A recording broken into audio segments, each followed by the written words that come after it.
She fell for the 9th time and didn't get up. The snow was swallowing her. The wind was stealing her breath. And the 2 puppies inside her jacket, Maple and Honey, 8 weeks old, trembling against her chest, were the only warmth she had left in a world that had gone white and cold and hopeless. Behind her, somewhere in the blizzard, headlights were hunting. Her husband's truck. Her husband's rage. 7 years of marriage had taught Elena Vasquez exactly what happened when Ray didn't get what he wanted. Tonight, he wanted her back. And she had decided she would rather freeze to death than let him touch her again.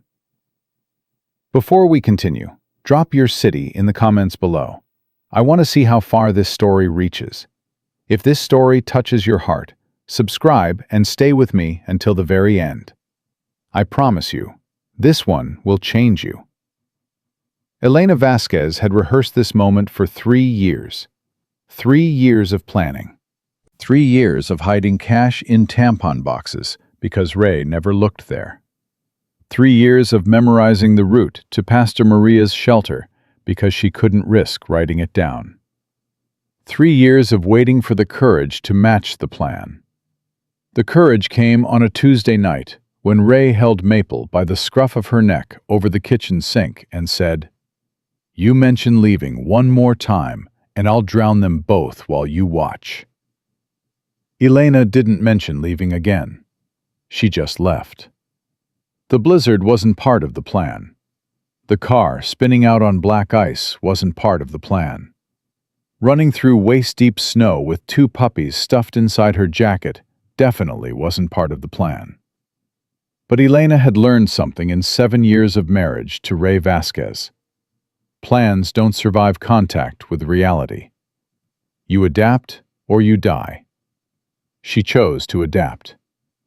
The puppies whimpered against her chest. Maple, the bold one, always exploring, always pushing limits, was squirming, trying to see what was happening. Honey, the shy one, the one who burrowed into Elena's neck when the world got too loud, was trembling so hard her tiny body felt like a vibrating phone. "It's okay," Elena whispered. Her lips were numb. Her words were slurred. "It's okay. Mama's got you. Mama's not letting go." She'd said those same words to her daughter 3 months ago.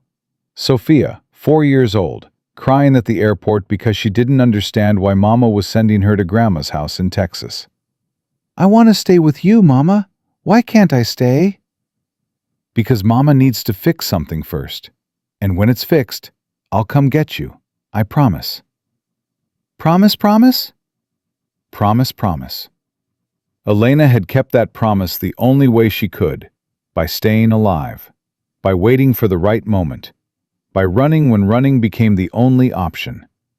She fell again. Her knee hit something hard beneath the snow, a rock maybe, or a frozen root, and the pain shot through her leg like electricity. She went down face first, twisting at the last second to protect the puppies, taking the impact on her shoulder and hip. For a moment, she just lay there. The snow was almost comfortable now. The cold had stopped hurting and started feeling like sleep, like surrender. "Get up." The voice in her head sounded like her grandmother, Abuela Rosa, who had survived a revolution in Guatemala and raised 6 children and died at 93 with the same fierce determination she'd carried every day of her life. "Get up, mija. You don't die here.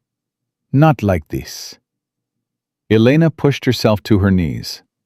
The puppies shifted inside her jacket, their warmth barely noticeable now against the creeping numbness in her chest. "I can't, Abuela. I'm tired." "You can. You will. Your daughter is waiting. Those babies in your arms are counting on you. Get up." Elena got up. She didn't know how far she'd gone from the car. 50 yards? 100? The world was nothing but white. White above, white below, white in every direction, until white became the only color that existed. She couldn't see the road anymore, couldn't see Ray's headlights, couldn't see anything except the snow that was trying to bury her alive. She picked a direction and walked. Tyler Graves had been driving for 31 hours when the blizzard hit.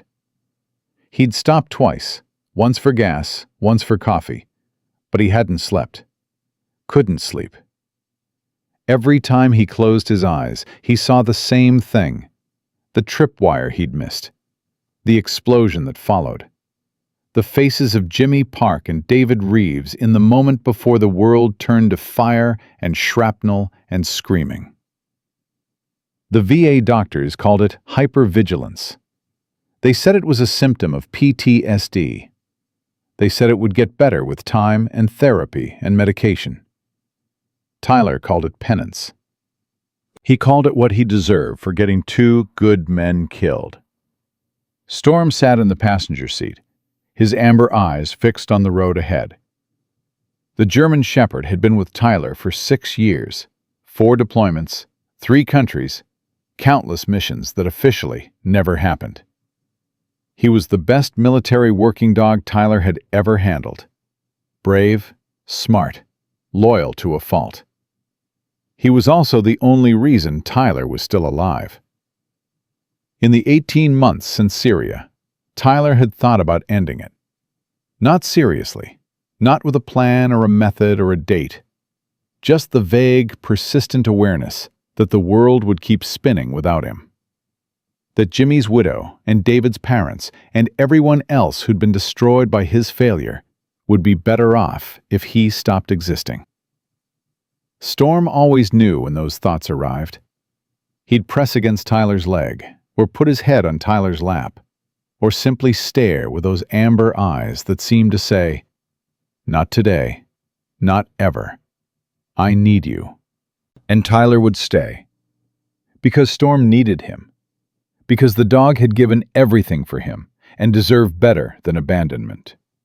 Tonight, driving through a Wyoming blizzard at 2 in the morning, Tyler's only goal was to reach California.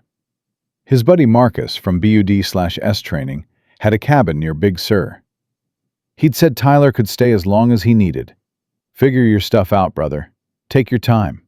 The ocean helps." Tyler didn't believe the ocean would help. He didn't believe anything would help. But he was out of options and out of road. And California was as good a direction as any for a man who had nowhere left to go. Storm shifted in the passenger seat. His ears rotated forward. His body tensed. Tyler noticed. After 6 years, he read Storm the way other people read books. Every twitch of an ear, every shift of weight, every change in breathing told a story. "What is it, boy?" Storm whined, low, urgent. His nose pressed against the window. Tyler slowed the truck. Visibility was almost zero. The headlights just illuminated a wall of white that seemed to press against the vehicle from all sides. But Storm was reacting to something. And Storm's reactions had saved Tyler's life more times than he could count. "What do you see?" Storm's whine became a bark. Sharp, insistent. The bark he used when he'd found something in the rubble. The bark that meant, "Here, right here, someone's alive." Tyler stopped the truck. He couldn't see anything through the snow, but he trusted Storm more than he trusted his own eyes. "Show me." He opened his door. The cold hit him like a physical assault, a wall of ice and wind that stole his breath and made his eyes water. He pulled his jacket tighter and stepped out into the storm. Storm was already moving. The German Shepherd dropped from the truck and bounded into the snow, his damaged paw, 2 toes lost to the same IED that had stolen Tyler's hearing, barely slowing him down. He moved with purpose, with certainty, with the focused determination of a working dog who had found his target. Tyler followed. Elena saw the headlights first. Through the white, 2 yellow circles appeared, distant, blurred, barely visible through the veil of snow. Her heart stopped. Ray. He'd found her. She tried to run, but her legs wouldn't cooperate. The cold had stolen her coordination. The exhaustion had stolen her strength. She managed 3 stumbling steps before she fell again, and this time she knew she wasn't getting up. "No," she whispered. "No, no, no." The puppy squirmed against her chest. Maple was still trying to see what was happening. Honey had gone still. Too still. The stillness of a creature conserving heat, conserving life, waiting to see if survival was still possible. "I'm sorry," Elena said to them. "I'm so sorry. I tried. I really tried." The headlights weren't moving. They were stationary, parked maybe, or stuck. But that wouldn't stop Ray. He'd get out. He'd come for her. He'd drag her back to the house and the marriage and the prison she'd been trying to escape. And this time, there would be no more chances, no more planning, no more hope. She closed her eyes and waited for the footsteps. The footsteps came. But they weren't Ray's. Ray walked like he owned every inch of ground beneath his feet, heavy, confident, the stride of a man who had never been told no. These footsteps were different, lighter, faster, accompanied by something else, a rhythm that Elena couldn't identify until a shape materialized through the snow, and she realized it was a dog. A big dog, a German shepherd, tan and black, with amber eyes that caught the distant headlights and seemed to glow. The dog reached her first. He stopped 3 feet away and sat. Just sat, in the middle of a blizzard, his body perfectly still except for his tail, which was wagging slowly through the snow. He didn't bark. He didn't advance. He just looked at her with those amber eyes that somehow communicated everything she needed to know. "I'm not going to hurt you. I'm here to help." A man appeared behind the dog, tall, wearing a military uniform that Elena vaguely recognized. Camouflage pattern, green and brown, the kind soldiers wore. His face was hard, weathered, marked by the particular exhaustion of someone who had seen too much and slept too little.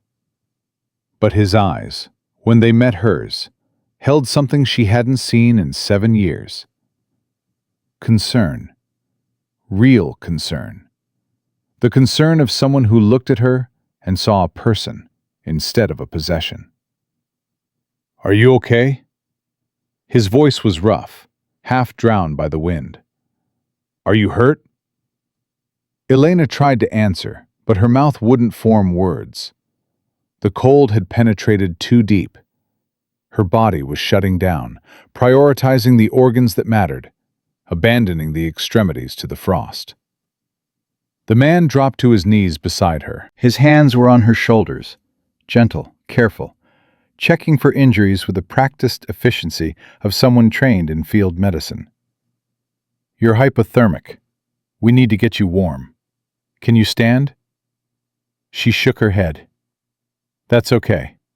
I'm going to carry you. Don't be scared." She should have been scared. A stranger in a blizzard, a man she'd never seen before, hands on her body? 7 years with Ray had taught her that men couldn't be trusted, that strength was just another word for control, that help always came with a price. But something about this man, his voice, his touch, the way the dog was pressing against her leg like a warm, living anchor, told her that this was different, that he was different. "The puppies," she managed. Her voice was barely audible. "I have puppies in my jacket. Please, don't let them fall." The man's expression changed. He looked at her jacket, saw the squirming shapes beneath the fabric, and something in his eyes softened. "I won't let them fall. I promise." He positioned himself beside her, one arm under her shoulders, one arm under her knees. Hold them tight. I've got you. He lifted her like she weighed nothing. The movement was fluid, controlled, the strength of a man who had carried wounded soldiers across hostile terrain. Elena clutched the puppies to her chest and felt, for the first time in hours, something other than despair. The dog walked beside them. His amber eyes scanned the snow, left, right, forward, back. The constant vigilance of an animal who had been trained to find threats before they found him. "My name is Tyler," the man said as he walked. "The dog is Storm. We're going to get you to my truck, and then we're going to find somewhere warm, okay?" Elena nodded against his chest. "What's your name?" "Elena." The word came out as a whisper. "Elena Vasquez." "Elena. That's beautiful." Tyler's pace didn't slow, even as the snow deepened and the wind strengthened. "Those puppies, what are their names?" "Maple and Honey." "Maple and Honey." She felt his chest vibrate with something that might have been a laugh. "My grandmother had dogs named after food. Biscuit and Gravy.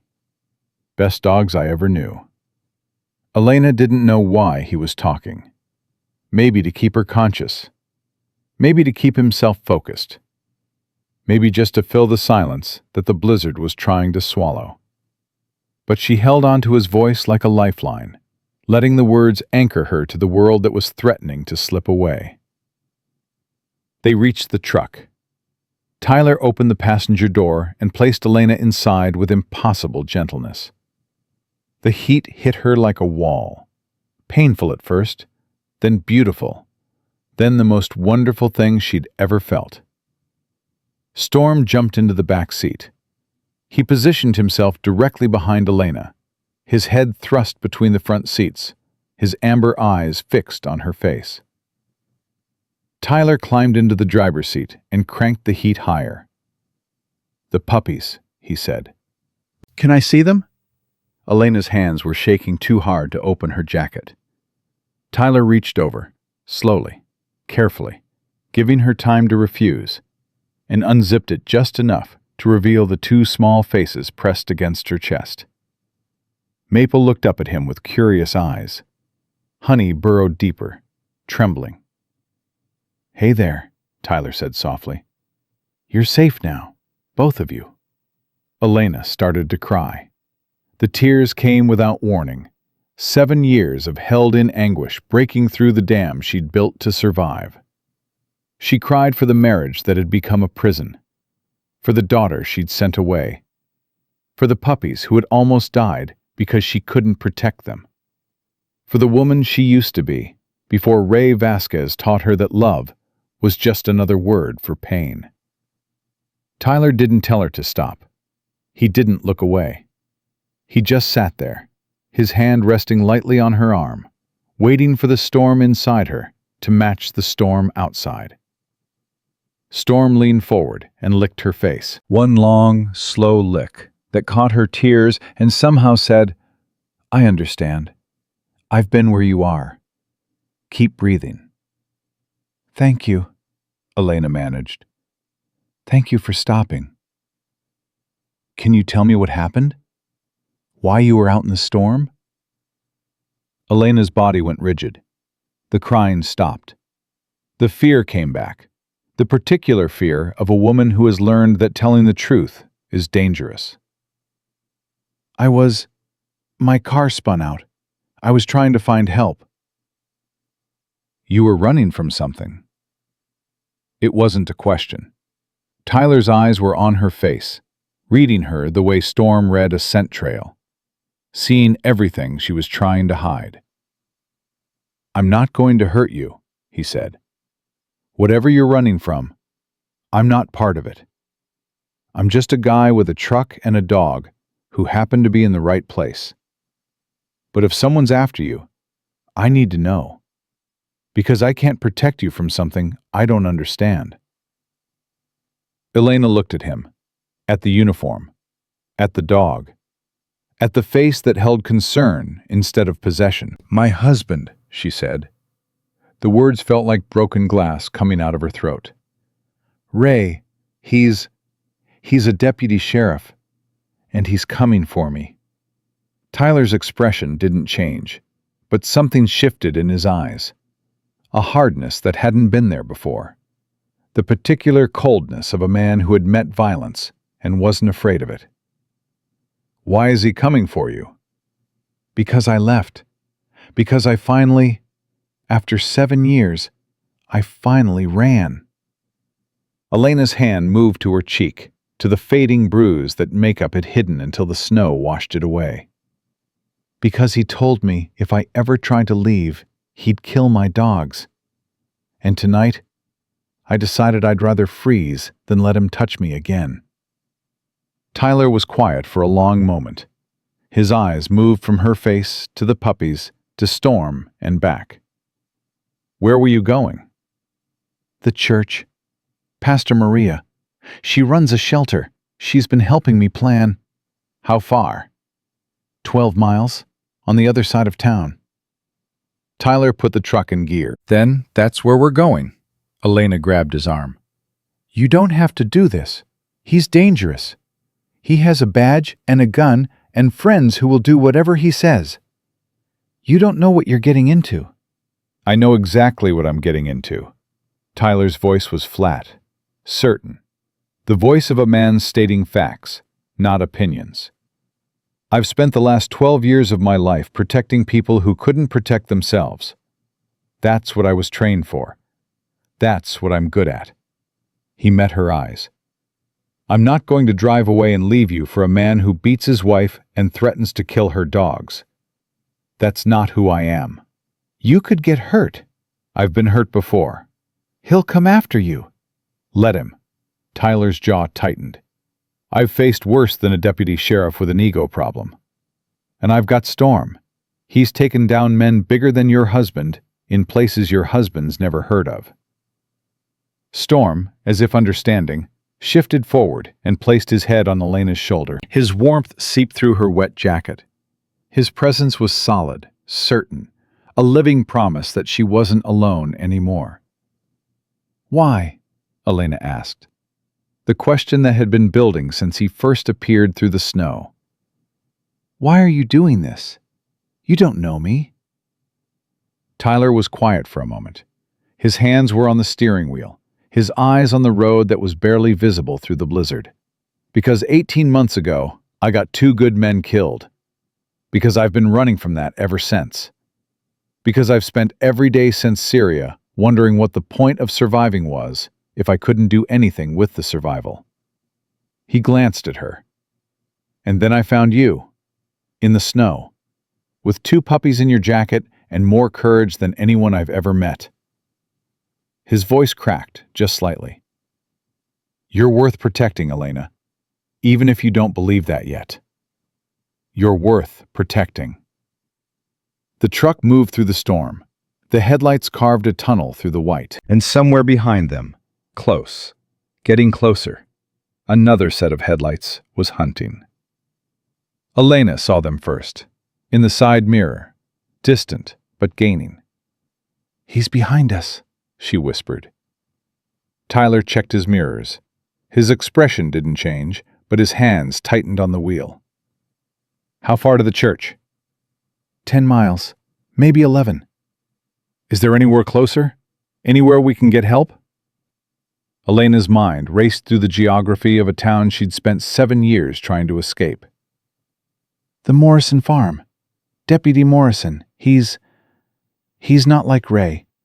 He's seen things. He might help." "How far?" 2 miles, maybe less. Tyler made a decision. "Which way?" "Left at the next intersection, then straight until you see the grain silo." The truck accelerated. Behind them, Ray's headlights grew larger. Storm stood up in the back seat. His body was rigid, his ears flat, the posture of a military working dog who had identified a threat and was preparing to neutralize it. "Easy, boy," Tyler said. "Not yet." Elena clutched the puppies tighter. Maple was squirming again, sensing the tension, wanting to see what was happening.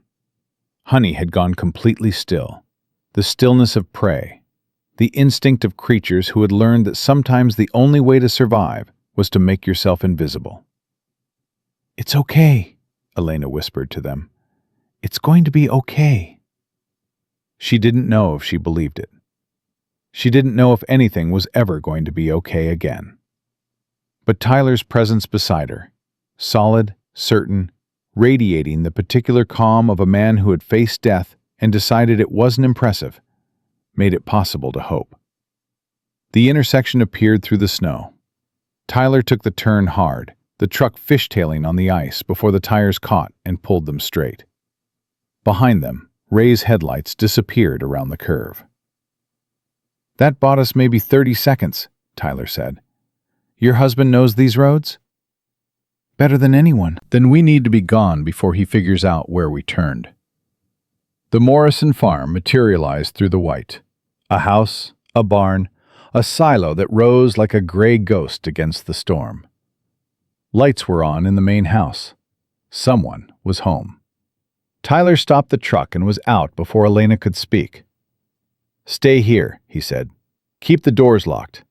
If anyone other than me or the farmer comes to this truck, you lay on the horn and don't stop until I get back." "Tyler!" "I'll be 30 seconds." He ran. Storm stayed, pressed against the seat behind Elena, his amber eyes on the mirrors, watching for the headlights that would tell them their 30 seconds had run out.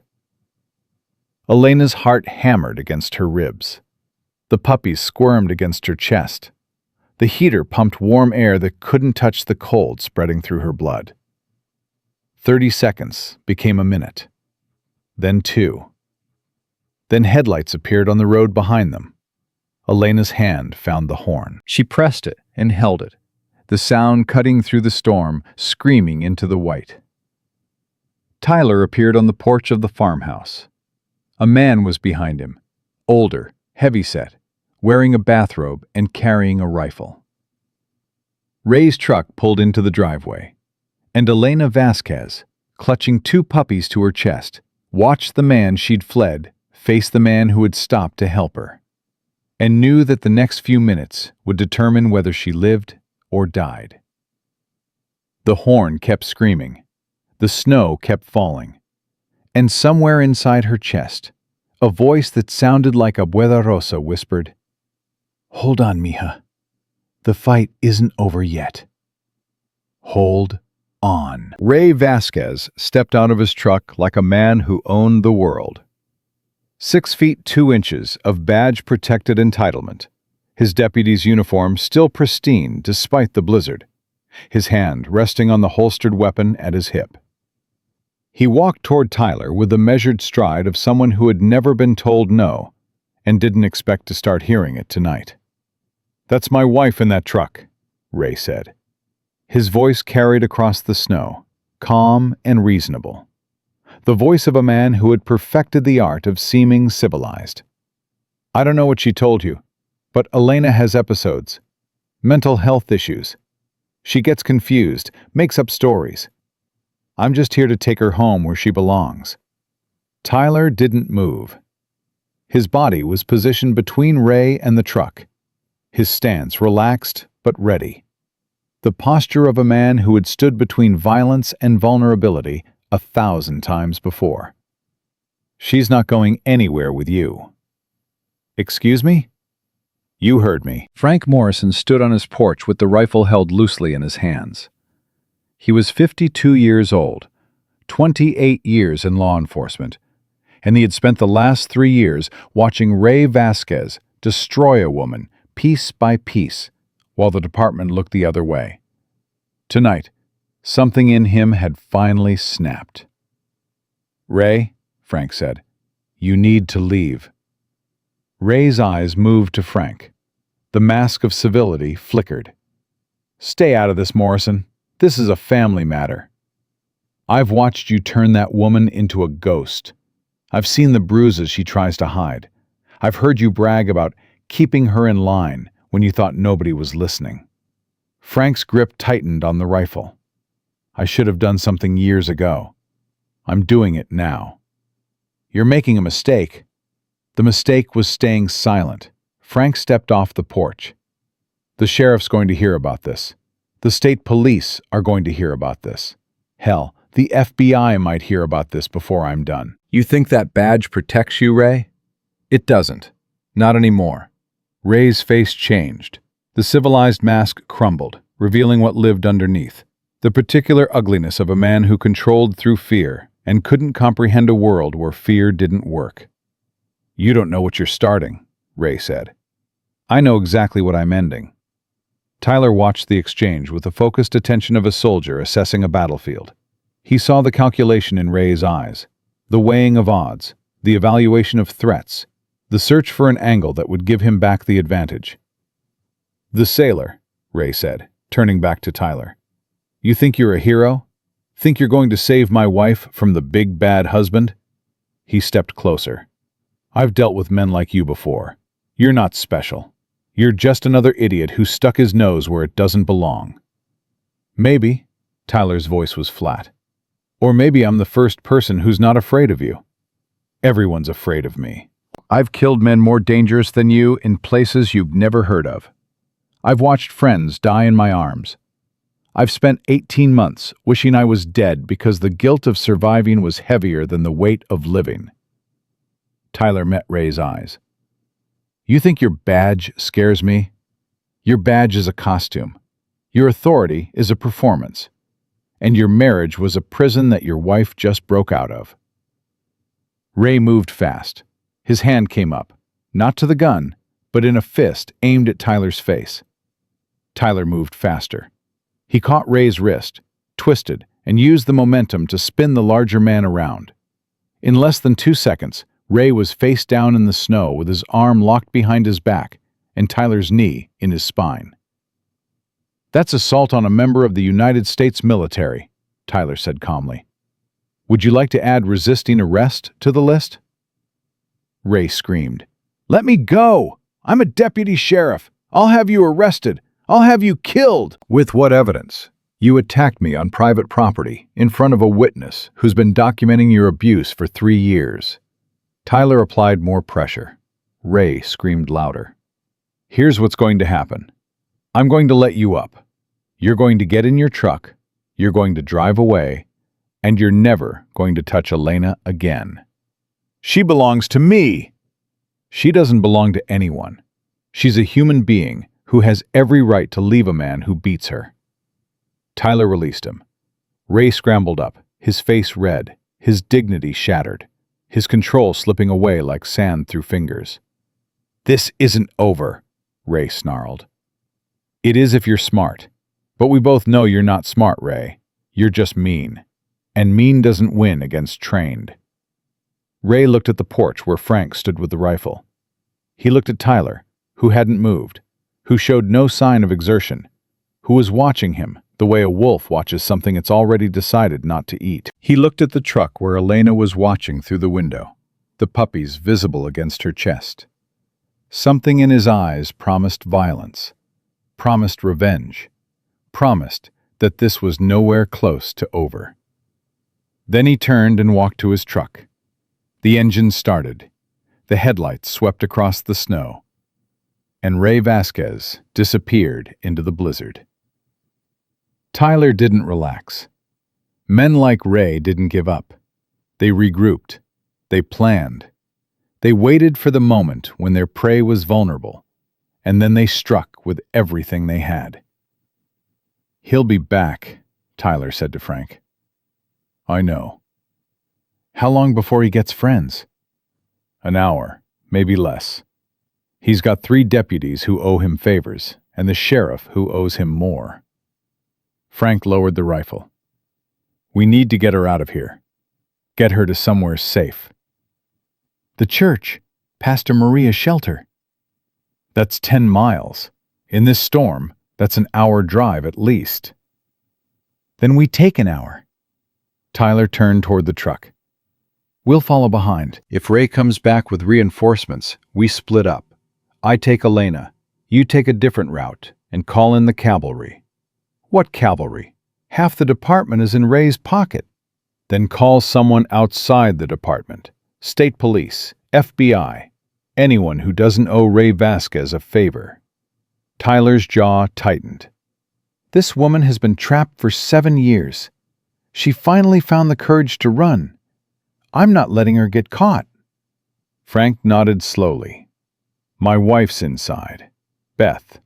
She's calling people right now. Pastor Maria, a lawyer in Cheyenne who handles domestic cases. A reporter we know at the Tribune. His voice steadied. We've been waiting for this moment, Tyler. Waiting for someone to help us break this open. You showing up tonight. That's not an accident. I don't believe in accidents. Neither do I. Tyler walked to the truck.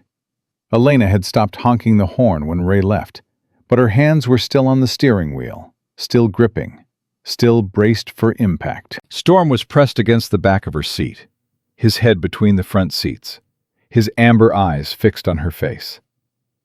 Tyler opened the driver's door. He's gone. Elena looked at him. Her eyes were wet. Her face was pale. But underneath the fear, something else was emerging. Something that looked like hope. He'll come back. I know. He'll bring others.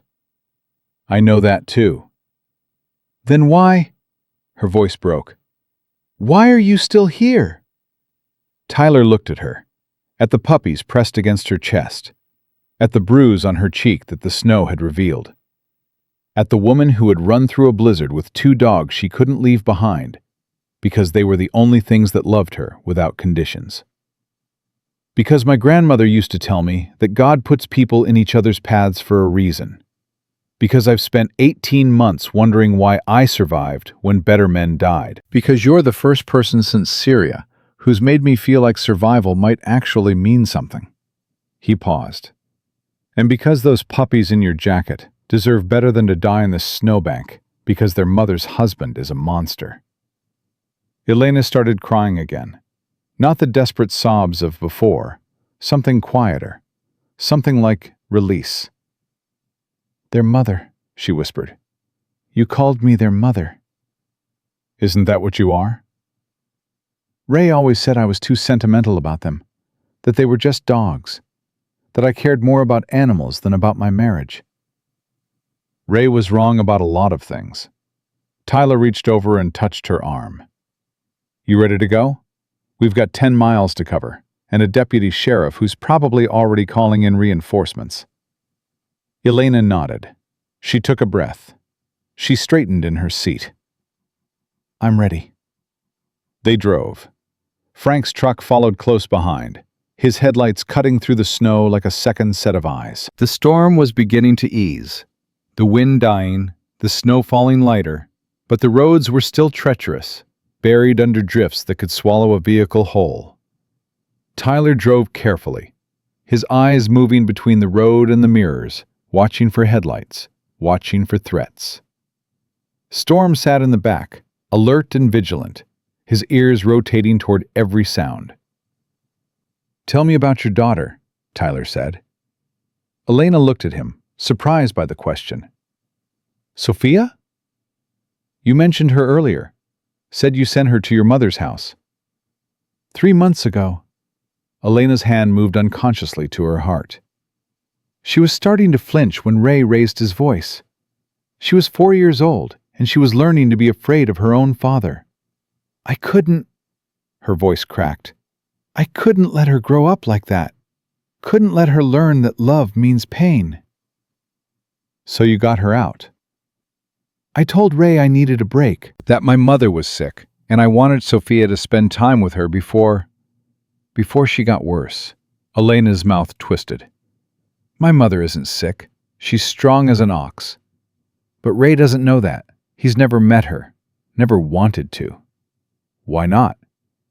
Because my mother saw through him from the beginning. She came to our wedding, and she looked at Ray and she said, Mija, that man has dead eyes. He looks at you like you're something he bought, not someone he loves. I didn't listen. I thought I knew better. Elena's laugh was bitter. I spent 7 years learning how right she was. But you got Sophia out. That was the first step. The plan was always to follow her, get the dogs, get myself to Pastor Maria's shelter, Get a lawyer. Get a divorce. Elena looked at the puppies in her lap. They had fallen asleep, exhausted by the cold and the fear, their small bodies rising and falling with each breath. Then Ray threatened to drown them, and the plan became tonight. You ran in a blizzard. I ran when I had to. With 2 8-week-old puppies. They're my family. Elena's voice was fierce. I know that sounds crazy. I know most people would have left them. But Maple and Honey, they're the only things in that house that ever loved me without wanting something in return. The only things that never made me feel small or stupid or worthless. She looked at Tyler. Ray gave them to me as an anniversary present, 6 months ago. I think he thought they'd make me happy enough to stop thinking about leaving. Instead, they reminded me what love was supposed to feel like. Tyler was quiet for a moment. Then, Storm did the same thing for me. What do you mean? After Syria, after the explosion, after Jimmy and David. He stopped, breathed. I thought about ending it, more than once. I'd be driving somewhere, and I'd see a bridge or a cliff or just a turn in the road, and I'd think, it would be so easy. Just let go of the wheel. Let the darkness win. Elena's hand found his arm. Storm always knew, Tyler continued. He'd press against me, put his head on my lap, stare at me with those eyes that said, not today, not ever. I need you. His voice thickened. He's the only reason I'm still alive. A dog. A dog saved me when nothing else could. That doesn't sound crazy to me. No? No. It sounds like love. Elena squeezed his arm. Animals understand things we don't. They don't care about our failures or our shame or the mistakes we've made. They just see us, the real us, and they stay anyway. Tyler looked at her, at the woman who had survived 7 years of hell and still had enough capacity for tenderness to understand the bond between a man and his dog. At the woman who had run through a blizzard with 2 puppies because leaving them behind was unthinkable. You're remarkable, he said. You know that? I'm tired. Those aren't mutually exclusive. She almost smiled. It was the first time her face had moved in that direction since he'd found her in the snow. The expression transformed her, made her look younger, brighter, like a glimpse of the woman she'd been before Ray Vasquez had started dimming her light. My grandmother used to say that, she said. When I'd complain about being exhausted from school or work or whatever, she'd say, tired and remarkable, mija. You can be both. She sounds like a wise woman. She was. She survived a revolution in Guatemala when she was 16. Walked 300 miles to the border with nothing but the clothes on her back and a photograph of her mother. She lost everything, her family, her home, her country, and she still became the strongest person I ever knew. Elena's voice caught.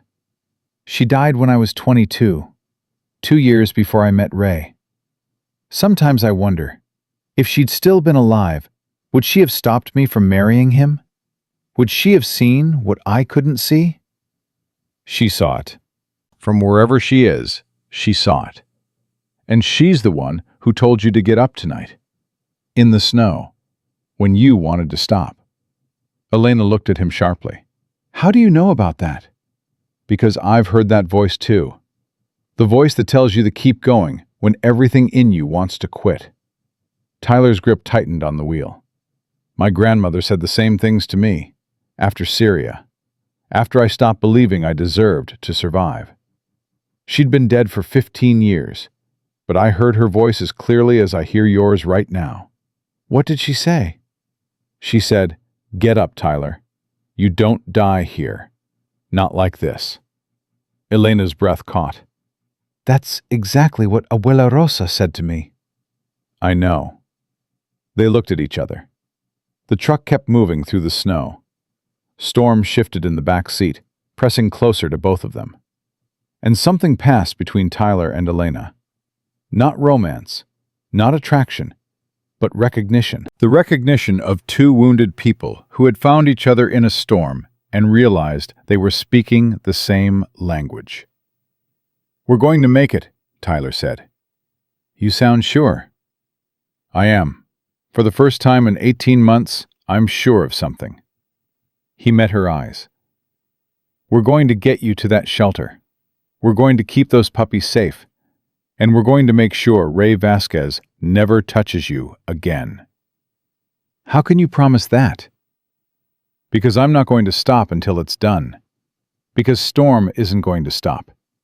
Because Frank Morrison has been waiting 3 years to take Ray down, and tonight he finally got his chance." Tyler's voice hardened. "Because men like Ray count on their victims being alone, and you're not alone anymore." Elena's eyes filled with tears, but she was smiling through them, smiling for the second time in a night that had started with running and falling and the certainty of death. "Thank you," she whispered. "Don't thank me yet. We've still got 8 miles to go." Headlights appeared in the rearview mirror. Not Frank's headlights. Those were still steady behind them, following at a careful distance. These were new, coming fast, too fast for the conditions. Tyler's hands tightened on the wheel. "We've got company." Elena turned to look. Her face went white. "That's not Ray's truck." "No, it's something bigger." Storm stood up in the back seat. His body was rigid, his ears flat, a low growl building in his chest. He saw what Tyler saw. He knew what it meant. "Hold on," Tyler said.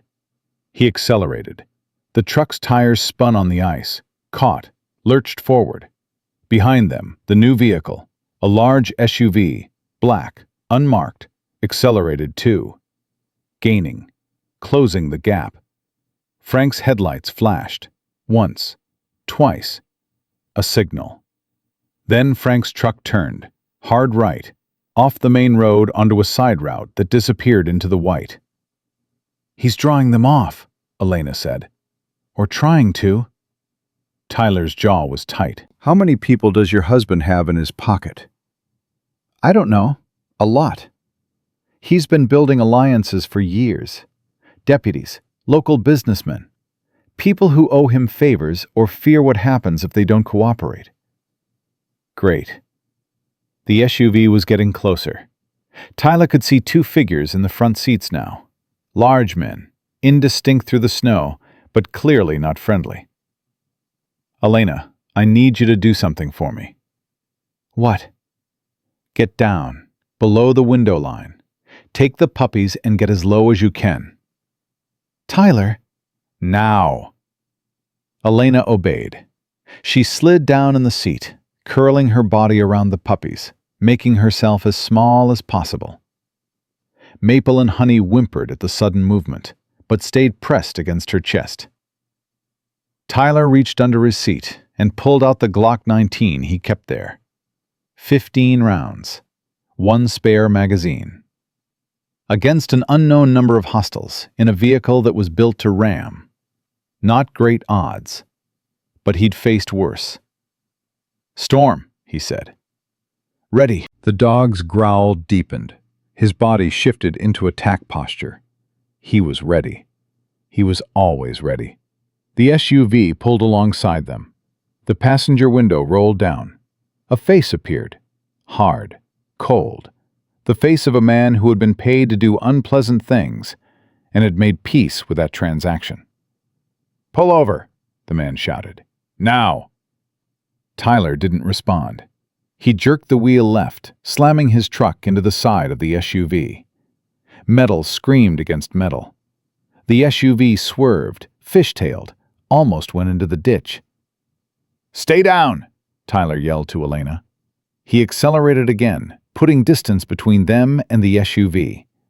But the black vehicle recovered quickly, its driver skilled, its engine powerful. It came after them like a predator that had scented blood. The road ahead was narrowing. Tyler could see the outline of a bridge, small, single lane, crossing a frozen creek. If they could make it across before the SUV caught up, the narrow passage would give them an advantage. "Hold on!" He pushed the accelerator to the floor. The truck responded, roaring forward, eating up the distance to the bridge. The SUV followed, gaining, closing, the passenger leaning out the window with something in his hand that caught the headlights and reflected back. A gun. "Down!" Tyler shouted. The shot shattered the rear window. Glass exploded inward. Storm yelped, not pain, surprise, and pressed himself flat against the back seat. Tyler reached back, his hand finding Storm's body, confirming the dog wasn't hit. His fingers came back clean. No blood. "Storm's okay," he said. "Stay down." They hit the bridge. The truck's tires found the frozen surface and skidded, the rear end swinging wide, threatening to send them over the edge into the creek below. Tyler fought the wheel, correcting, overcorrecting, finally finding control as they reached the other side. The SUV followed, but the bridge was narrow. The driver had to slow down, had to be careful, had to respect the physics that Tyler had ignored. It bought them seconds. Seconds that Tyler used to scan ahead, searching for options, searching for anything that might help them survive the next 5 miles. "Elena, how far to the church?" 5 miles, maybe 6. Her voice was muffled, her body still curled protectively around the puppies. "There's a turnoff ahead. Left. It's a back road, locals only. Ray might not know it." "How far?" "Half a mile. Look for the old oak, the one that got struck by lightning last summer." Tyler searched the white ahead, searching for a tree, searching for salvation. The SUV had cleared the bridge. It was coming again, fast. Then he saw it. A massive oak, its trunk split by lightning. Half of it collapsed across a fence line. The turnoff was just past it, barely visible, almost hidden by the drifts. Tyler didn't signal. He didn't brake. He simply turned, a hard, violent turn that sent the truck skidding across the snow, its rear end swinging around like a pendulum before the tires bit and pulled them onto the back road. The SUV missed the turn. He saw it in the mirror, the brake lights flaring, the vehicle sliding past the turnoff, unable to stop in time. We lost them. For now. Tyler's hands were shaking on the wheel. Adrenaline, fear, the particular cocktail that combat pumped through your veins. They'll figure it out, turn around, find us. Then we drive faster. Tyler looked at Elena. She had risen from her crouch, the puppy still pressed against her chest, her eyes fierce despite the fear. "Yes, ma'am," he said. And despite everything, the guns, the chase, the shattering glass, he found himself almost smiling. They drove. The back road was narrow, treacherous, barely maintained even in summer. The snow had turned it into an obstacle course of drifts and ice patches and hidden hazards. Tyler drove by instinct, by feel, by the same sixth sense that had kept him alive through 4 deployments.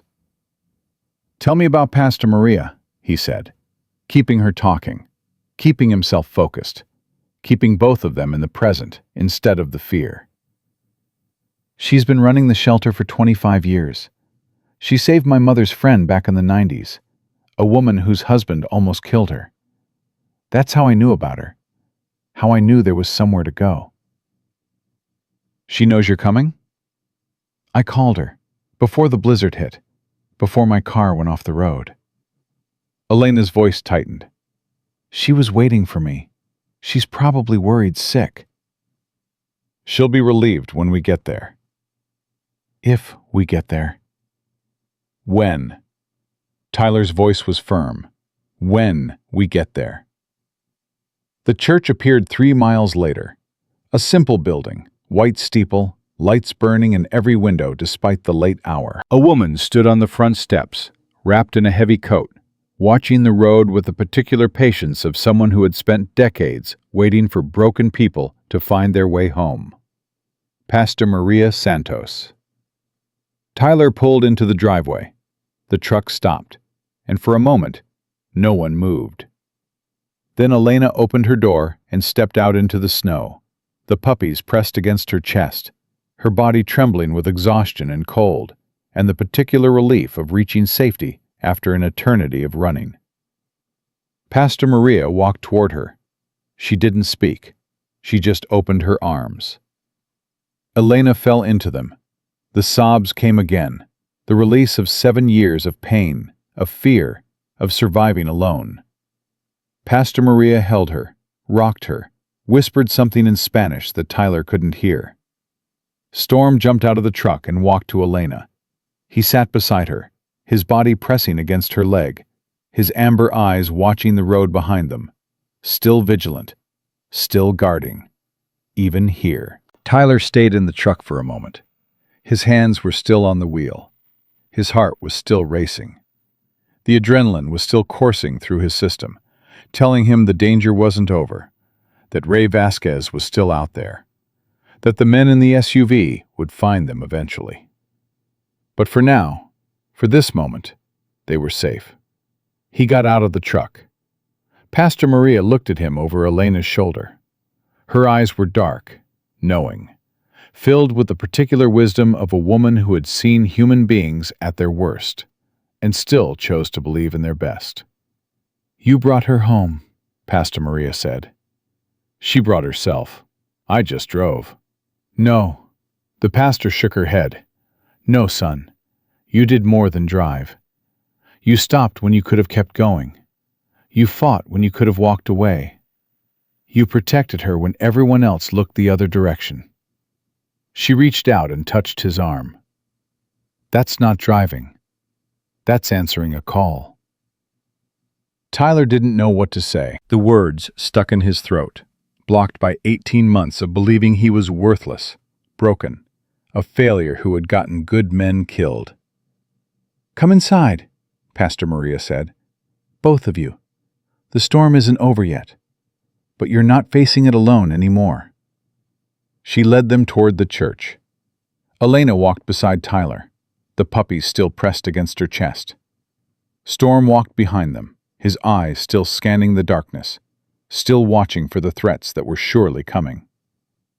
Because Pastor Maria was right. The storm wasn't over. Ray Vasquez was still out there. His men were still hunting. The violence that had defined Elena's marriage for 7 years wasn't going to end with a single night's escape. But something had changed, something fundamental, something that made the difference between a woman running alone and a woman with people at her back. Elena wasn't alone anymore, and neither was Tyler. Pastor Maria's shelter was small but fortified. 25 years of protecting women from violent men had taught her that safety wasn't just about locked doors. It was about locked doors with reinforced frames, windows that couldn't be easily broken, and a network of people who answered their phones at 3 a.m. "The state police are on their way," Pastor Maria said, hanging up the phone. 2 hours out. The storm delayed them, but they're coming. 2 hours is a long time, Tyler said. "I know." Pastor Maria looked at him with eyes that had seen this scenario play out 100 times. "That's why I called everyone else, too. Frank Morrison is bringing 4 men from his church. Veterans, most of them. Good men who've been waiting for a chance to stand up to Ray. And Sarah Chen from the Tribune is already on the road. She's been investigating Ray for 18 months. This is the story she's been waiting for." A reporter? Sunlight is the best disinfectant. Ray has survived this long because everything happened in the dark. Tonight, we're turning on the lights. Elena sat in a worn armchair near the fireplace, the puppies in her lap. Maple had finally stopped squirming and was sleeping with her head on Elena's knee. Honey was still awake, her small eyes tracking every movement, still not convinced that safety was real. Storm lay at Elena's feet. He hadn't moved since they arrived, his body positioned between her and the door, his amber eyes never fully closing. He was on duty. He would stay on duty until Tyler told him otherwise. Elena, Pastor Maria knelt beside her chair. I need you to tell me everything, from the beginning. Not for me, for the record. Sarah is going to need your story. The state police are going to need your story. The whole world is going to need your story. I don't know if I can. You can. Pastor Maria's voice was gentle but firm. You survived 7 years of hell. You ran through a blizzard with 2 puppies because you couldn't bear to leave them behind. You can do this too. Elena looked at Tyler. He was standing by the window, his body tense, his eyes scanning the darkness outside. He felt her gaze and turned. You're the bravest person I've ever met, he said. And I've met a lot of brave people. Something in Elena's face shifted. The fear didn't disappear, but something else joined it. Determination. The particular resolve of a woman who had decided that she wasn't going to be afraid anymore. Okay, she said. Where do I start? The beginning, Pastor Maria said. The very beginning. Elena took a breath. Her hand moved to Maple's sleeping head, drawing comfort from the warmth.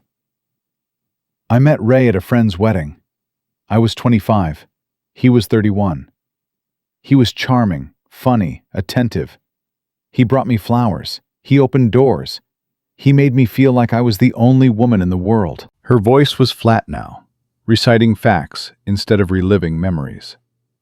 The first time he hit me was on our wedding night. He said I'd embarrassed him by dancing too long with my cousin. He apologized with tears and flowers and promises. I believed him. How long before it happened again? 3 weeks. Pastor Maria nodded. She'd heard this story before. The details changed, but the pattern was always the same. The hitting got worse over time. The apologies got shorter. By year 3, he'd stopped apologizing altogether. By year 5, he'd convinced me that I deserved it, that I was crazy, that no one would believe me if I tried to tell them. Elena's jaw tightened. That's what he always said. Who's going to believe you over me?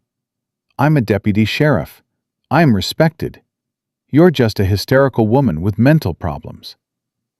But you started planning anyway. I had to. Sophia was 3 years old, and she was starting to notice. She'd see the bruises and ask questions. She'd hear him yelling and hide under her bed. I looked at my daughter, and I saw myself at her age. Scared, confused, believing that love was supposed to hurt. Elena's voice cracked. I couldn't let her grow up like that. I couldn't let her learn that this was normal. So you sent her to Texas. 3 months ago. I told Ray my mother was sick. He didn't care enough to verify. He was just glad to have her gone. He always said she was too noisy, too demanding, too much work. Elena's hand tightened on Maple's fur. The puppies came 2 months later. Our anniversary present. Ray thought they'd make me happy enough to stop planning. Instead, they showed me what love was supposed to feel like. What do you mean? They loved me without conditions, without demands, without making me feel like I had to earn their affection. Elena looked at Honey, still awake in her lap, still watching with those wary eyes.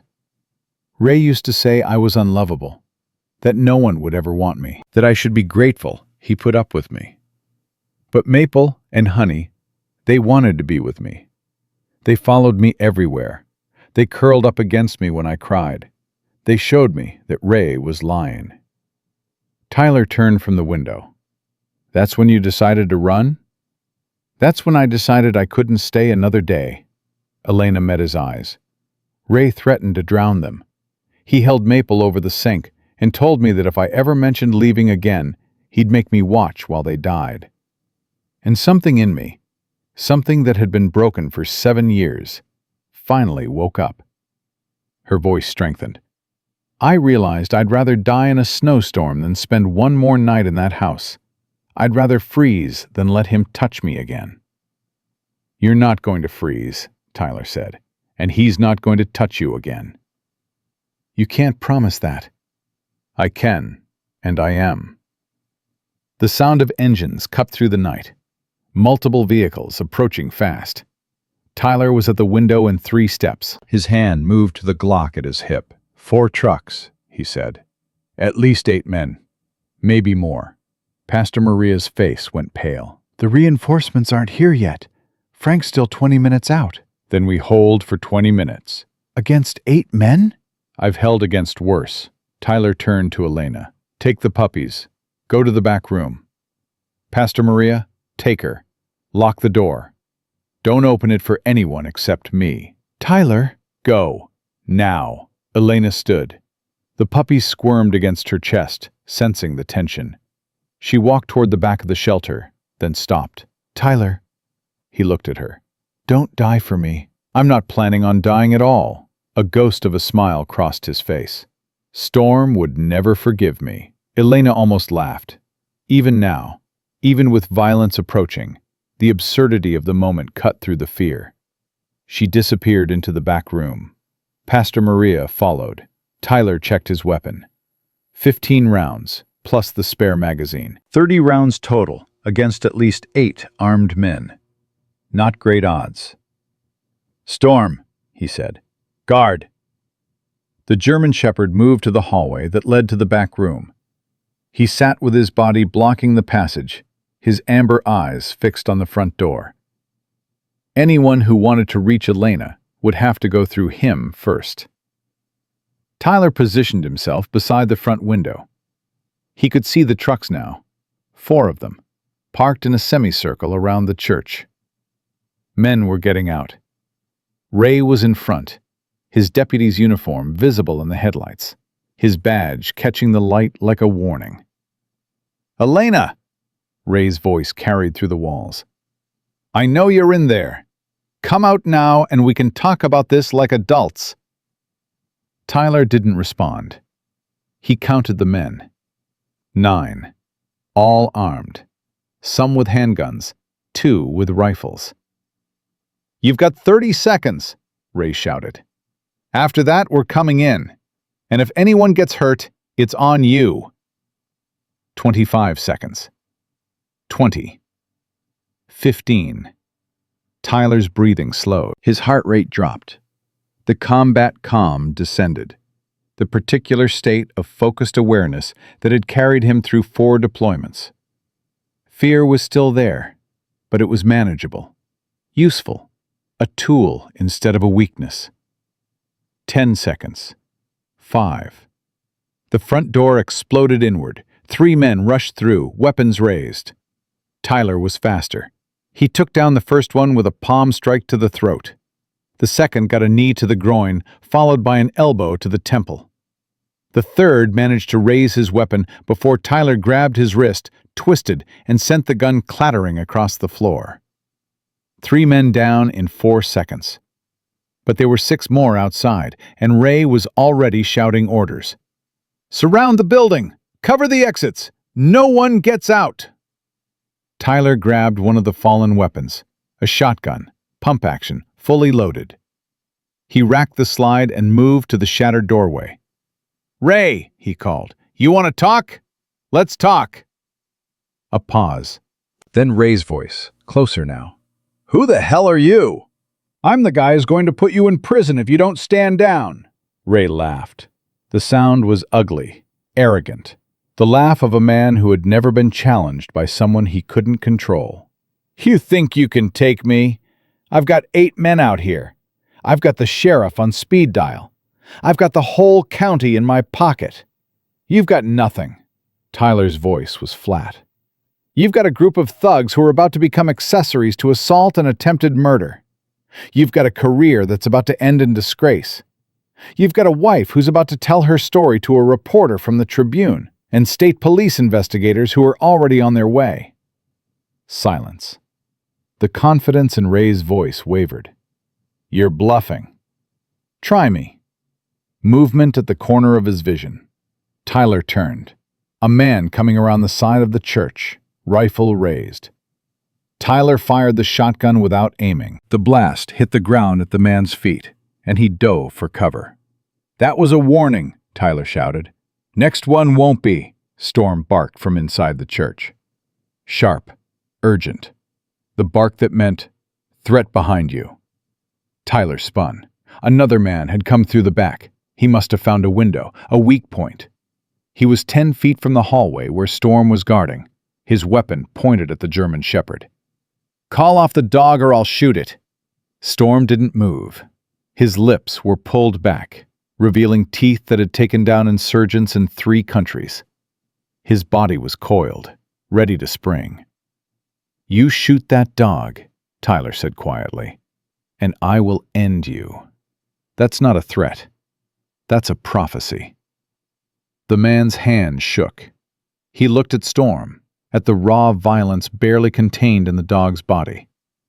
He looked at Tyler, at the shotgun pointed at his center mass. He dropped his weapon. "Smart choice." Tyler kicked the gun away. "On the ground, hands behind your head." The man obeyed. "Storm, watch him." The dog shifted, positioning himself so he could see both the downed man and the hallway. His eyes never blinked. Tyler moved back to the front. Ray was still outside, but the dynamic had changed. 2 of his men were down inside the church. One was surrendering out front. The others were hesitating, unsure, looking to their leader for guidance. "It's over, Ray." Tyler stepped into the doorway, the shotgun leveled. "Your men are going down, one by one. The state police are coming. The reporter is coming. By morning, your face is going to be on every news channel in Wyoming. Is that really how you want this to end?" Ray's face was purple with rage. The control he'd cultivated for 38 years was slipping, revealing the monster underneath. "She's my wife. She belongs to me." "She doesn't belong to anyone. She's a human being who has every right to leave a man who beats her. Every right to protect her daughter and her dogs and herself." Tyler's voice hardened. "You don't own her, Ray. You never did. You just convinced her she couldn't escape. I'll kill you. I'll kill all of you. You'll try. And you'll fail. And when you're sitting in a prison cell for the rest of your life, you'll have plenty of time to think about how badly you underestimated the woman you thought you'd broken." Headlights appeared on the road. Multiple vehicles, coming fast. Frank Morrison's trucks. Ray saw them too. His face changed, the rage shifting the calculation to the particular desperation of a cornered animal. "This isn't over," he snarled. "It's been over for a long time. You just didn't know it." Ray raised his weapon. Tyler raised his. The shot came from the side. Frank Morrison, stepping out of his truck, his rifle smoking. Ray's gun flew from his hand as the bullet hit his forearm. He screamed, clutching the wound, dropping to his knees in the snow. "That's for Elena," Frank shouted, "and for every other woman you've terrorized in this county." The other deputies, the ones who had followed Ray into the night, looked at each other, looked at their leader, bleeding in the snow, looked at the men from Frank's church, armed and angry and clearly not afraid. One by one, they dropped their weapons. Tyler lowered the shotgun. The adrenaline was still coursing through him, but the immediate danger had passed. Ray was down. His men were surrendering. Help had arrived. "Someone get him restrained," Tyler said, "and someone call an ambulance. I want him alive to stand trial." Frank walked to Ray, pulled out handcuffs, and secured them around the bleeding man's wrists. "Ray Vasquez, you're under arrest for domestic assault, attempted murder, criminal conspiracy, and being the worst excuse for a law enforcement officer I've ever seen." Frank's voice was thick with satisfaction. "You have the right to remain silent. I recommend you use it." Ray was crying now. The rage had collapsed into self-pity, the particular weakness of bullies when they finally face consequences. "You can't do this to me.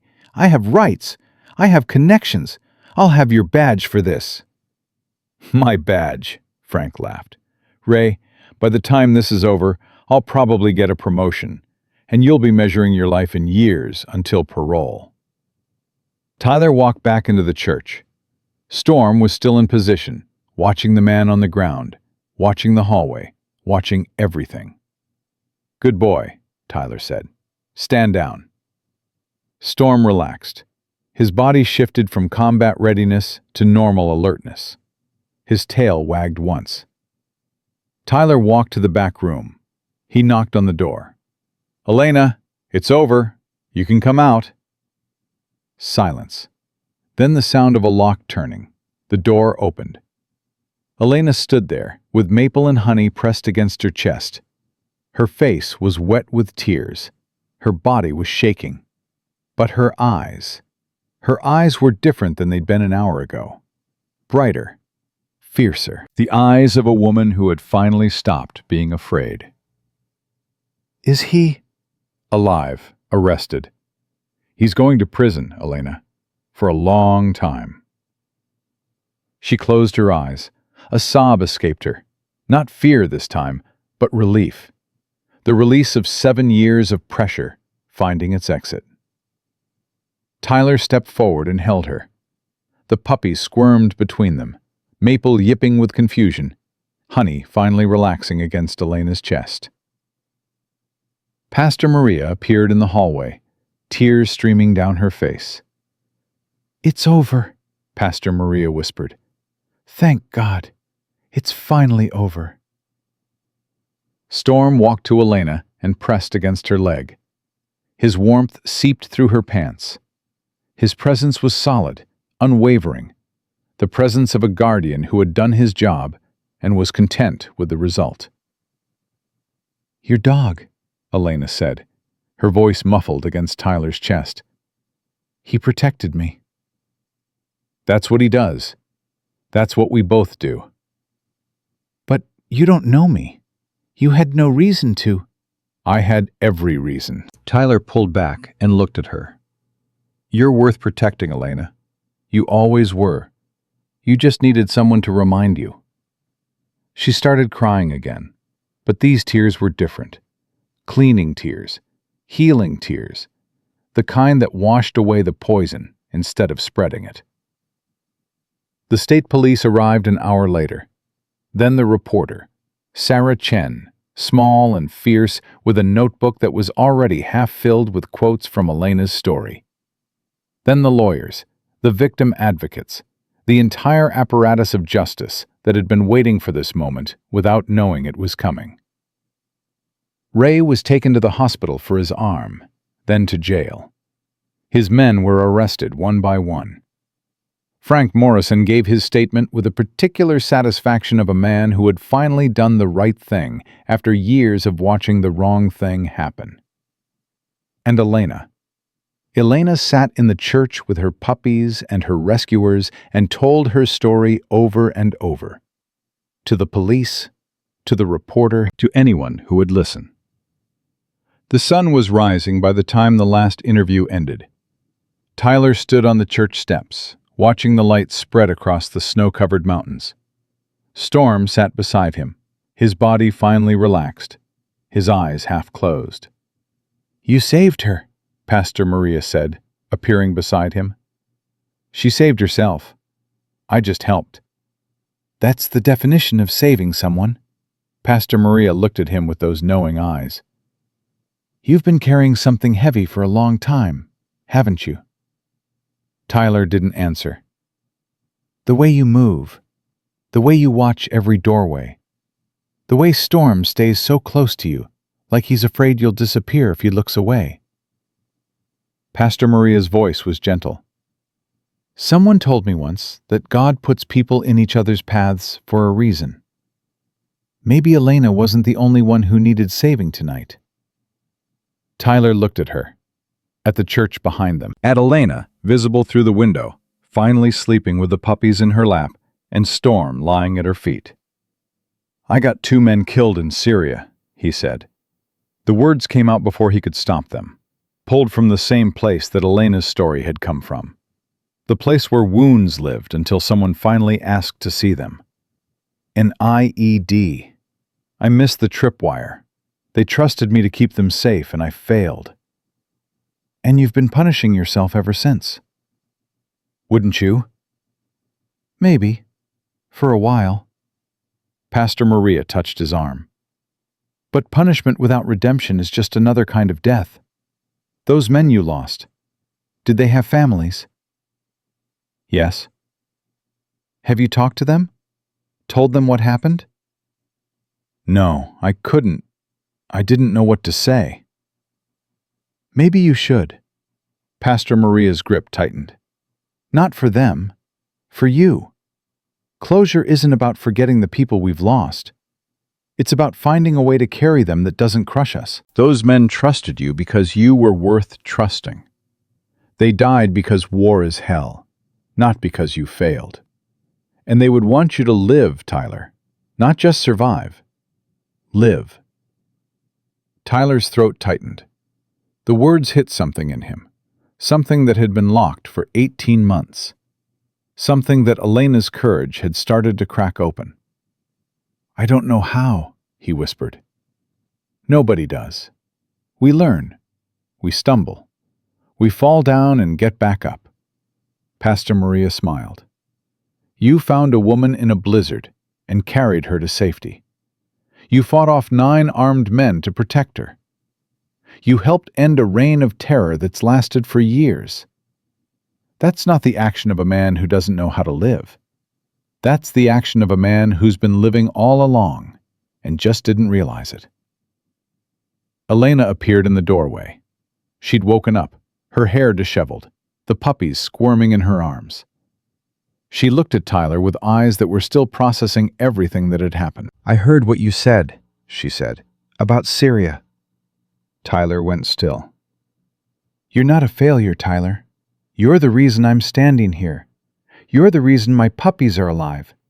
You're the reason Ray is finally going to pay for what he did. She walked toward him, the puppies yipping between them. Those men you lost, they'd be proud of what you did tonight.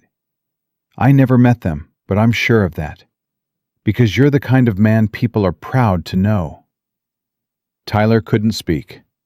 The words were trapped behind everything he'd been holding back. The guilt, the grief, the 18 months of believing he was worthless. Elena reached up and touched his face. You saved me, she said. Now let me return the favor. Let me help you see what I see. A good man. A brave man. A man who deserves to live. Storm pressed against Tyler's leg.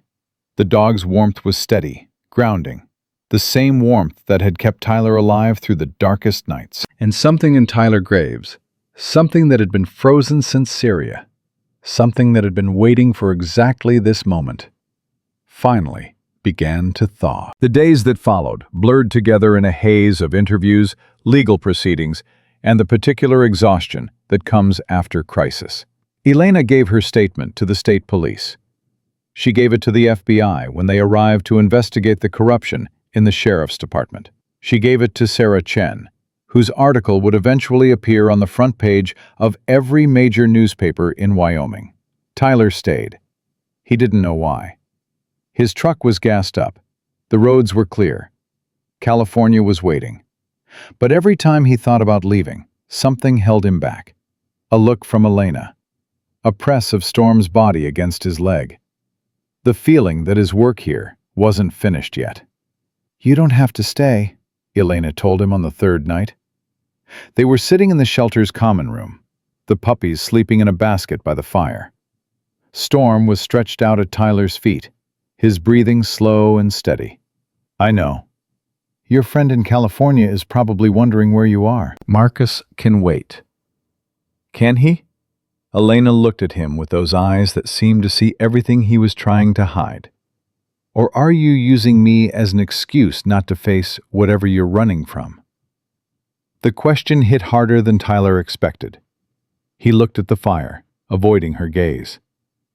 Maybe both. That's honest, at least. I've been lying to myself for 18 months. I'm tired of lying. Tyler's jaw tightened. I told myself I was driving to California to get better, to heal, to figure things out. But the truth is, I was running, just like you were running, just like everyone who can't face their pain runs. So what changed? You. Tyler finally met her eyes. I found you in that snowstorm, and for the first time since Syria, I felt useful. I felt like I was doing what I was trained to do, protecting someone who needed protection. And then Pastor Maria asked me to stay, and suddenly running didn't feel like the only option anymore. She offered you a job? Head of security, room and board, purpose. Tyler almost smiled. She said sunlight is the best disinfectant, and I've been living in the dark too long.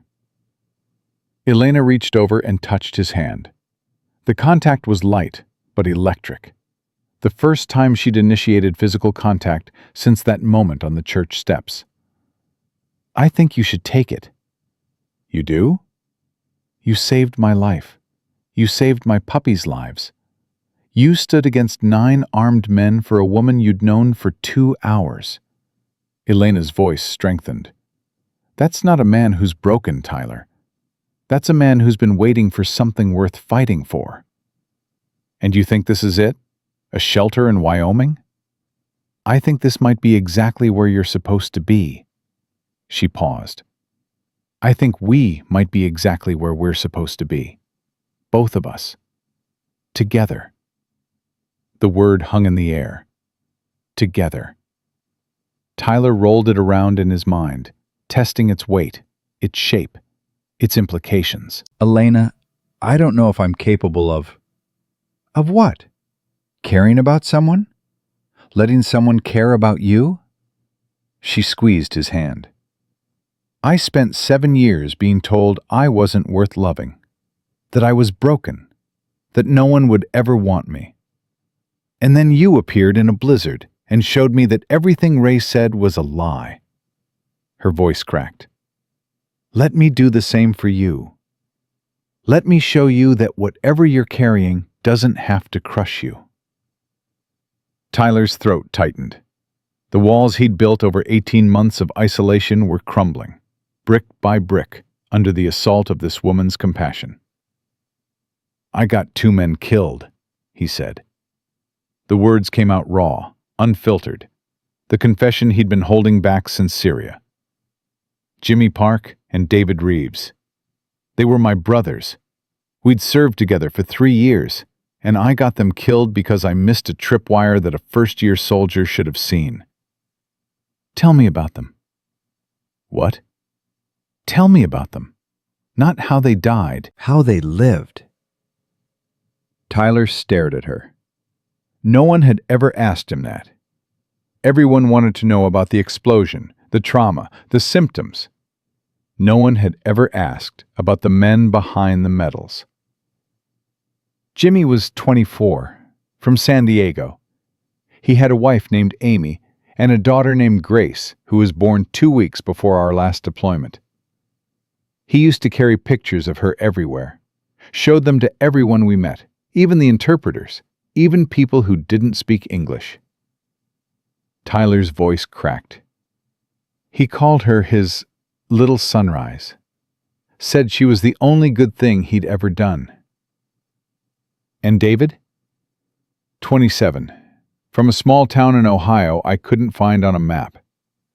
He'd been in since he was 18, said the Navy was the only family that ever wanted him. He was funny, always cracking jokes, even in the worst situations. He once made me laugh so hard during a firefight that I almost forgot people were trying to kill us. Tyler wiped his eyes with the back of his hand. He was the best friend I ever had, and I let him die. You didn't let him die. You failed to prevent his death. There's a difference. Is there? Yes. Elena's grip on his hand tightened. Letting someone die means you could have saved them and chose not to. What you're describing is an accident. A terrible, tragic accident that happened because war is chaos and chaos doesn't play fair. I should have seen the tripwire. Maybe. And maybe you've spent 18 months punishing yourself for being human instead of superhuman. Elena leaned closer. Jimmy and David, would they want this for you? Would they want you driving across the country alone, hating yourself, wishing you were dead?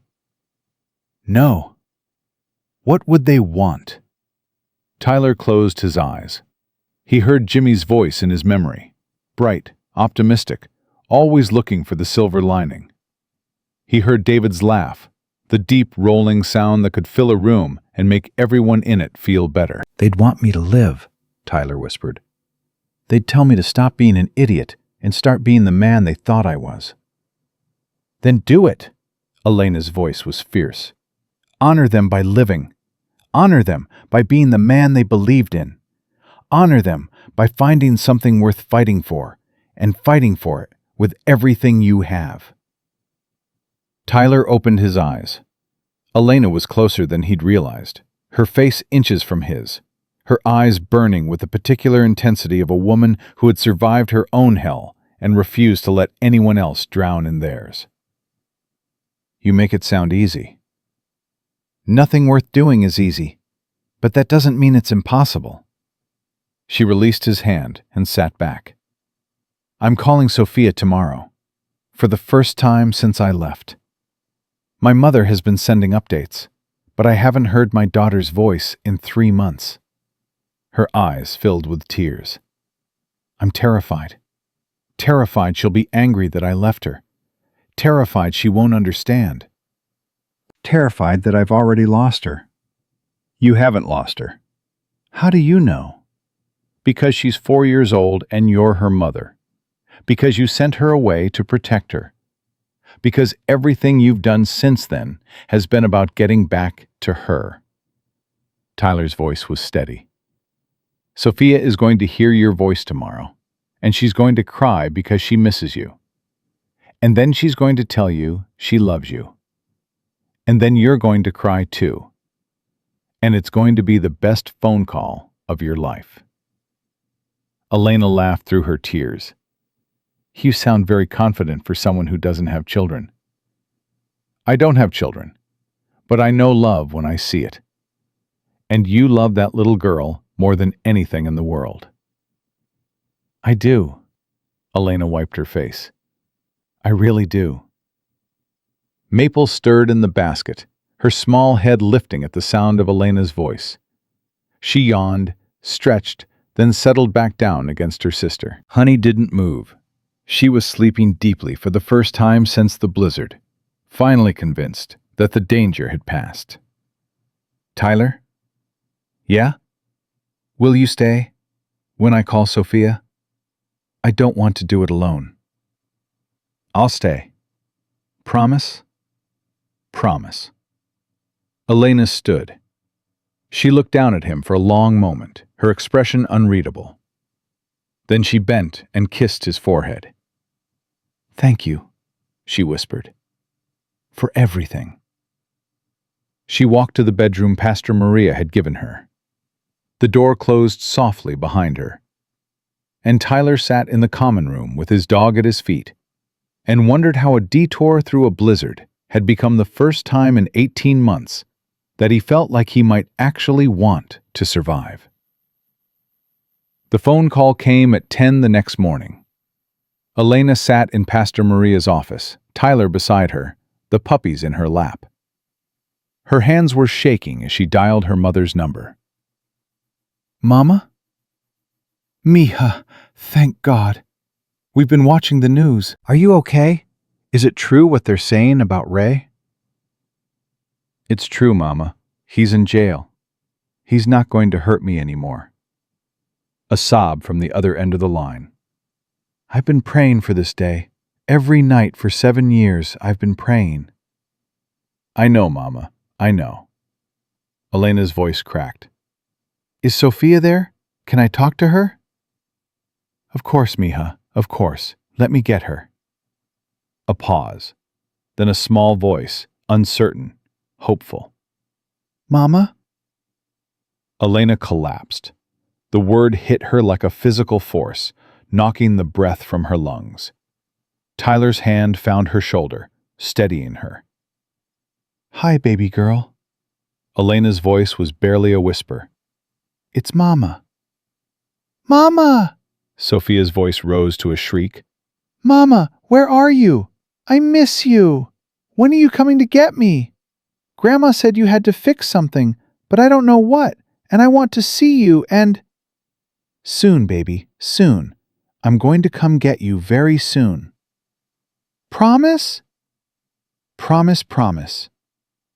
"Are you crying, Mama?" "Yes, baby, but they're happy tears. The best kind. I don't like when you cry." "I know, sweetheart, but sometimes crying is how we let the sad feelings out so the happy feelings can come in." "Oh." A pause. "Mama, I made you a picture. It has you and me and Maple and Honey and a rainbow."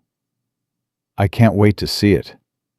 "Grandma says I have to go to bed now because it's almost my bedtime. But I don't want to stop talking to you." "I know, baby. I don't want to stop either. But we'll talk again tomorrow, okay? And the day after that, and the day after that." "Every day?" "Every single day until I can hold you again." "I love you, Mama." "I love you too, baby girl. More than anything in the whole world." The call ended. Elena sat with the phone pressed against her chest, tears streaming down her face. Maple and Honey were squirming in her lap, sensing her emotion, trying to comfort her in the only way they knew. Tyler didn't speak. He just sat beside her, his hand on her shoulder, his presence steady and undemanding. "She doesn't hate me," Elena whispered. "Of course she doesn't. I was so afraid. 3 months without seeing her. I thought—" "She loves you. Nothing can change that." Elena looked at him. Her face was wet, her eyes red, but something in her expression had shifted.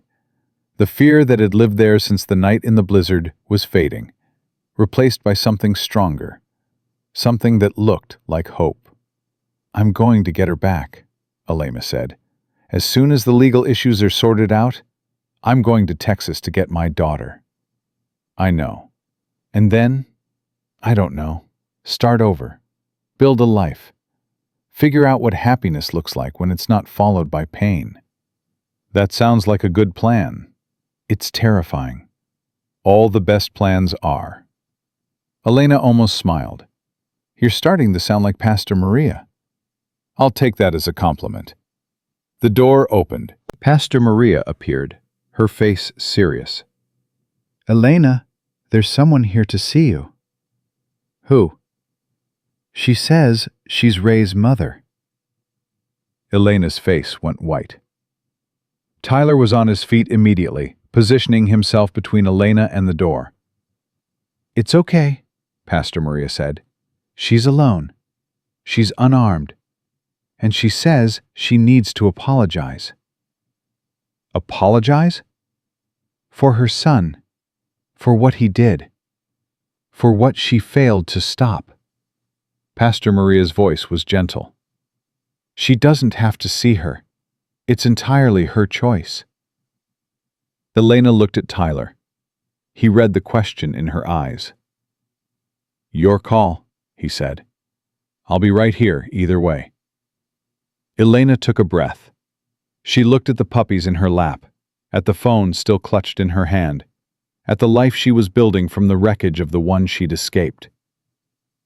"I'll see her." Margaret Vasquez was 73 years old. She had the same dark hair as her son, now streaked with gray, and the same sharp features. But where Ray's face had been cold and cruel, Margaret's was etched with grief. "I'm sorry," she said before Elena could speak. "I'm so sorry for what my son did to you." Elena didn't respond. She couldn't. The words were trapped behind 7 years of damage that this woman's son had inflicted. "I knew," Margaret continued. Her voice was breaking. "I knew what he was. I'd seen it since he was a boy. The temper, the cruelty, the need to control. I told myself he'd grow out of it. I told myself he'd be different with someone he loved. I was wrong. Tears were streaming down her face. I failed you. I failed your daughter. I failed everyone Ray ever hurt because I was too much of a coward to admit what my own son had become. Why are you here? Elena's voice was flat, not angry, just empty. Because I need you to know that not everyone in Ray's life was blind. Because I need you to know that his father and I tried. We tried to get him help when he was younger. Therapy. Counseling. Nothing worked. He just got better at hiding it. Margaret's hands were shaking. And because I need to give you this. She reached into her purse and pulled out a small jewelry box. She held it out to Elena. It belonged to my mother. She gave it to me on my wedding day. I was going to give it to Ray's wife someday. To you, when the time was right. But the time was never right. Ray was never the man I hoped he'd become. Margaret's voice dropped to a whisper. I want you to have it now. Not as an apology. Nothing can apologize for what he did. But as a promise. A promise that I'll testify against my own son if it helps put him away forever. Elena looked at the box. She didn't take it. I don't want your jewelry. Then don't keep it. Sell it. Give it to charity. Throw it in a river. I don't care. Margaret's eyes were desperate. I just need to do something. I need to know that I didn't spend my whole life raising a monster without trying to make it right. Elena was quiet for a long moment. Then she reached out and took the box. I'll keep it, she said, for Sophia.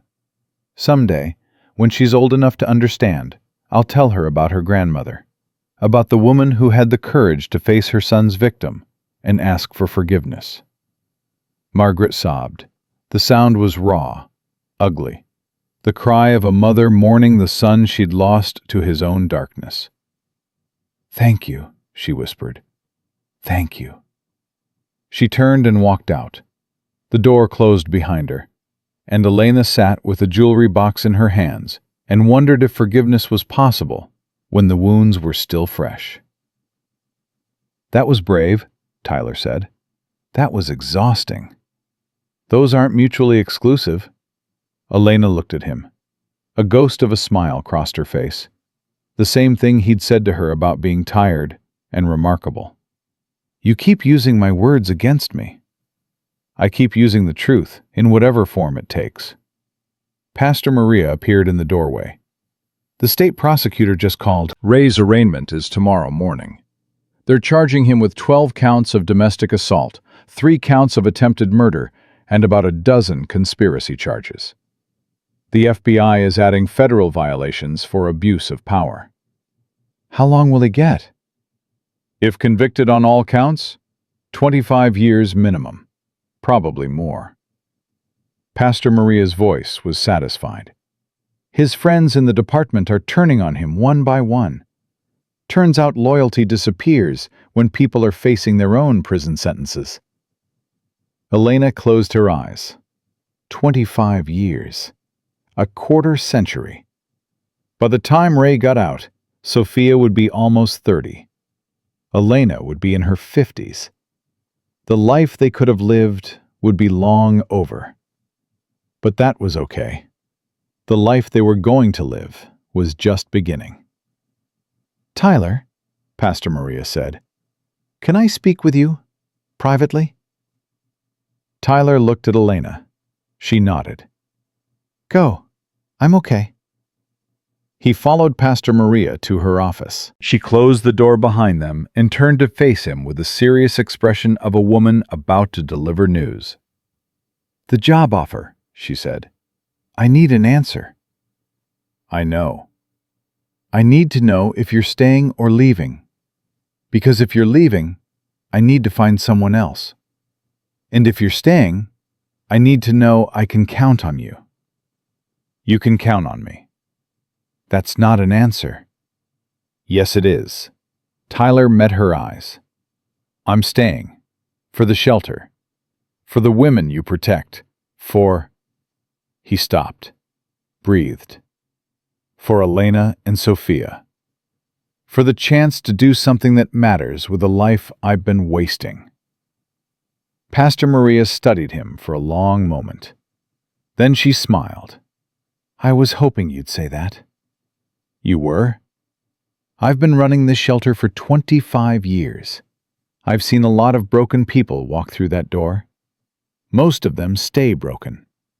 But some of them, the rare ones, they use their brokenness as mortar. They rebuild themselves stronger than they were before. She paused. You're one of those, Tyler. I knew it the moment I saw you standing on my porch with Elena in your arms. I don't feel strong. Nobody does. Strength isn't a feeling. It's a choice. The choice to get up when everything in you wants to stay down. The choice to fight when giving up would be easier. Pastor Maria's voice softened. You made that choice in a blizzard when you found a woman who needed help. You make it every day when you don't give in to the darkness. And you're making it now by choosing to stay instead of run. Tyler's throat was tight. The words hit something in him. Something that had been hungry for validation since Syria. Something that Elena's compassion had awakened, and Pastor Maria's faith was feeding. What about Elena? He asked. What about her? Is there... I don't want to complicate things for her. She's been through enough. Elena is a grown woman who can make her own decisions. Pastor Maria's smile widened, and from what I've seen, she's already made them. She looks at you like you hung the moon, Tyler. And you look at her like she's the first sunrise you've seen in years. It's only been 4 days. Some things don't need time. They just need recognition. Pastor Maria walked to the door. Stay, Tyler. Build something here, with us, with her. Let the broken pieces become something new. She left. Tyler stood alone in the office, thinking about sunrises and broken pieces, and the possibility that maybe, just maybe, the detour through a blizzard had been the destination all along. He walked back to the common room. Elena was still there, the jewelry box in her hands, the puppies in her lap. She looked up when he entered. What did she say? She asked me to stay. And? I said yes. Elena's face changed. The exhaustion was still there, the grief, the trauma. But underneath all of it, something else was emerging. Something that looked like joy. Really? Really. Why? Tyler crossed the room and sat beside her. Storm immediately repositioned himself, pressing against both of their legs. Maple lifted her head and yawned. Honey didn't move at all. Because 18 months ago, I lost 2 men who were like brothers to me. I've spent every day since then wishing I was dead, driving across the country without a destination, pushing away everyone who tried to help. Tyler's voice was steady, but his eyes were wet. And then I found you, in a blizzard, with 2 puppies in your jacket and more courage than anyone I've ever met. And for the first time since Syria, I felt like surviving might actually mean something. Tyler, I'm not saying I'm fixed. I'm not saying the nightmares are going to stop or the guilt is going to disappear. I'm saying that I want to try. I want to wake up tomorrow and fight for something instead of running from something. I want to be the man Jimmy and David thought I was. He met her eyes. And I want to do it here, with you, if you'll let me. Elena set down the jewelry box. She took his face in both hands, the way she'd done on the church steps, the touch that had started to thaw something frozen inside him. I'll let you, she whispered. She kissed him. Soft at first, tentative. 2 wounded people testing whether connection was still possible after so much pain. Then deeper, fiercer, the kiss of survivors who had found each other in the storm and refused to let go. Storm's tail thumped against the floor. Maple yipped in confusion. Honey finally lifted her head, looked at the humans who were crying and laughing and holding each other, and decided that whatever was happening was probably good.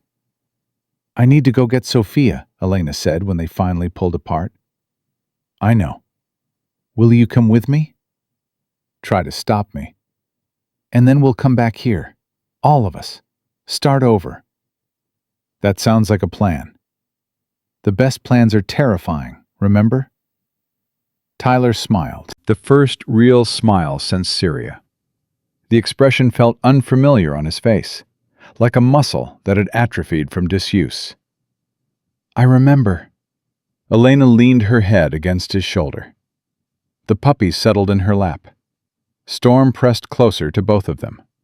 And outside the window, the sun was setting on the mountains, painting the sky in shades of orange and gold that looked like hope. The storm was over. The healing had begun. And somewhere, in a blizzard that had ended 4 days ago, 2 broken people had found the beginning of something that felt remarkably like home. They drove to Texas 3 days later. Tyler behind the wheel, Elena in the passenger seat. Storm in the back, with Maple and Honey piled against him, like he was their personal heating unit. The German Shepherd tolerated the puppies with the patient resignation of a soldier who had survived worse indignities than being used as a pillow by 2 golden retriever mixes. The drive took 18 hours. They stopped twice, once for gas, once for food, but mostly they drove straight through, trading off when exhaustion hit. Elena slept with her head against the window, her hand resting on Tyler's thigh. The unconscious connection of 2 people who had learned to trust each other in the space of a week. "Tell me about Sophia," Tyler said during one of Elena's waking periods. "Not the basics, the details." Elena smiled. The expression came easier now, 3 days removed from the blizzard. "She's obsessed with dinosaurs. Not the cute ones, the scary ones. T-Rex, velociraptors. She makes me roar at her before bed every night." "You roar?" "I'm actually very good at it. 7 years of suppressed rage turns out to be excellent practice." Tyler laughed. The sound surprised him.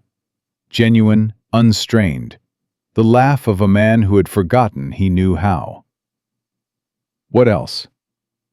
"She hates vegetables but loves vegetable soup, which makes no sense. She thinks butterflies are just sky flowers, and no one has corrected her because it's too adorable. She sleeps with a stuffed elephant named Mr. Trunk that she's had since she was 6 months old." Elena's voice softened. "She has her father's chin, his nose. Sometimes I look at her and I see Ray, and I have to remind myself that she's not him. She'll never be him, because I'm going to raise her to be better." "You will." "You sound confident." "I am, because you're the best mother I've ever seen. And I've seen a lot of mothers in a lot of countries, holding their children in the worst circumstances imaginable." Tyler glanced at her. "You ran through a blizzard with 2 puppies because you couldn't bear to leave them behind. You sent your daughter away to protect her. You survived 7 years of hell because you knew someday you'd need to be there for her." His voice thickened. "Sophia is going to grow up knowing exactly what love looks like. And that's because of you." Elena's eyes were wet. She squeezed his thigh, but didn't speak. Some things didn't need words. They reached Elena's mother's house at 4 in the afternoon, a small white house with a chain-link fence and a garden that had been loved into abundance. An older woman stood on the porch, gray-haired, weathered, with eyes that had seen revolutions and grandchildren and everything in between. Elena was out of the truck before Tyler turned off the engine. "Mama!" Rosa Delgado opened her arms and caught her daughter the way she'd been catching her since Elena was small enough to lift.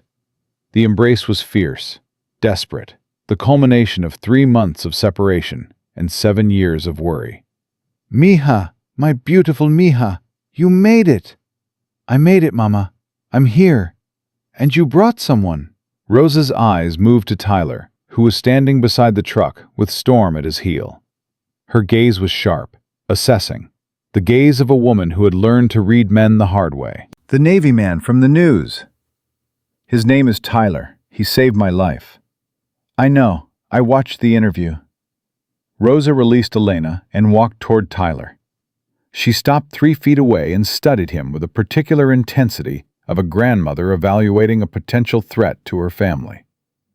Mrs. Delgado, you fought for my daughter. You stood against her husband when everyone else looked away.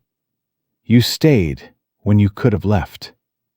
Rosa's voice was firm. For that, I thank you.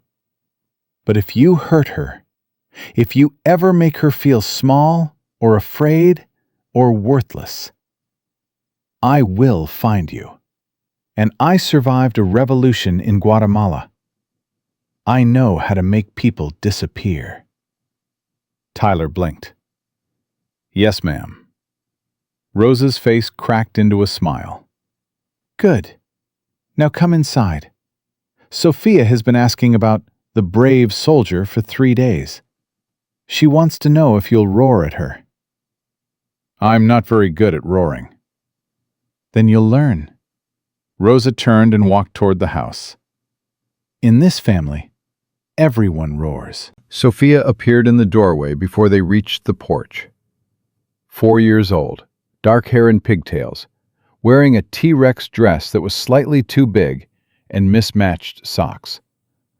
She saw Elena and her face transformed.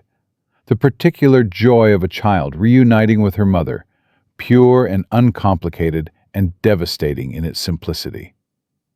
Mama! She launched herself off the porch. Elena caught her mid-flight, spinning her around, burying her face in Sophia's hair. Baby girl. My baby girl. You came! You promised, and you came! I'll always come, sweetheart. Always. No matter what. Sophia pulled back and looked at her mother's face with the serious intensity of a 4-year-old conducting an investigation. You're crying again. Happy tears, remember? Oh yeah, Sophia nodded solemnly. The kind that let the sad out so the happy can come in. Exactly. Elena set her down and gestured toward Tyler. Sophia, I want you to meet someone. This is Tyler. He's my friend. Sophia studied Tyler the same way her grandmother had. The particular scrutiny of females in the Delgado family, apparently passed down through generations. You're tall. Yes, ma'am. Are you the brave soldier from the story? I don't know if I'm brave, but I'm a soldier.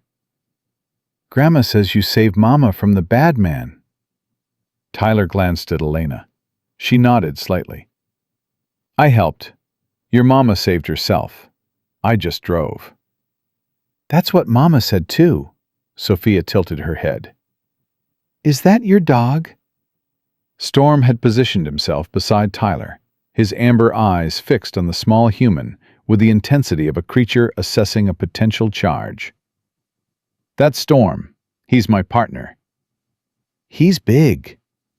He's gentle. Can I pet him? Tyler looked at Storm.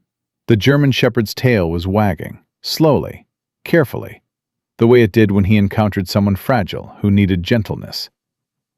He'd like that. Sophia walked to Storm with the fearless confidence of a child who hadn't yet learned that the world contained things to be afraid of.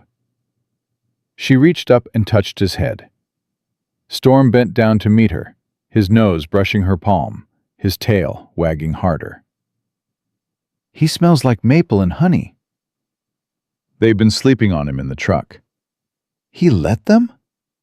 He's very patient. Sophia threw her arms around Storm's neck. The German Shepherd stood perfectly still, accepting the embrace with the stoic tolerance of a soldier who had survived worse, but couldn't remember when. I love him, Sophia announced. He loves you too, Tyler said. And somehow, watching an 80-pound military working dog being hugged by a 4-year-old in a dinosaur dress, he knew it was true. They stayed in Texas for a week, long enough for Elena to reconnect with her daughter, long enough for Tyler to be thoroughly interrogated by Rosa Delgado over multiple dinners, long enough for Storm to become Sophia's permanent shadow, and Maple and Honey to learn that Texas had better squirrels than Wyoming. On the 4th night, Tyler sat on the back porch with Rosa while Elena put Sophia to bed.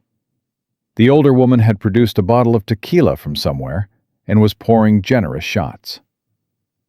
"You love my daughter," Rosa said. Not a question. "Yes, ma'am." "You've known her a week." "Some things don't need time." Rosa studied him. "That's what Elena said about Ray when she first brought him home. Some things don't need time, Mama. I just know." Tyler's jaw tightened. "I'm not Ray." "No, you're not." Rosa took a sip of her tequila. "Ray looked at Elena like she was something to own. You look at her like she's something to worship.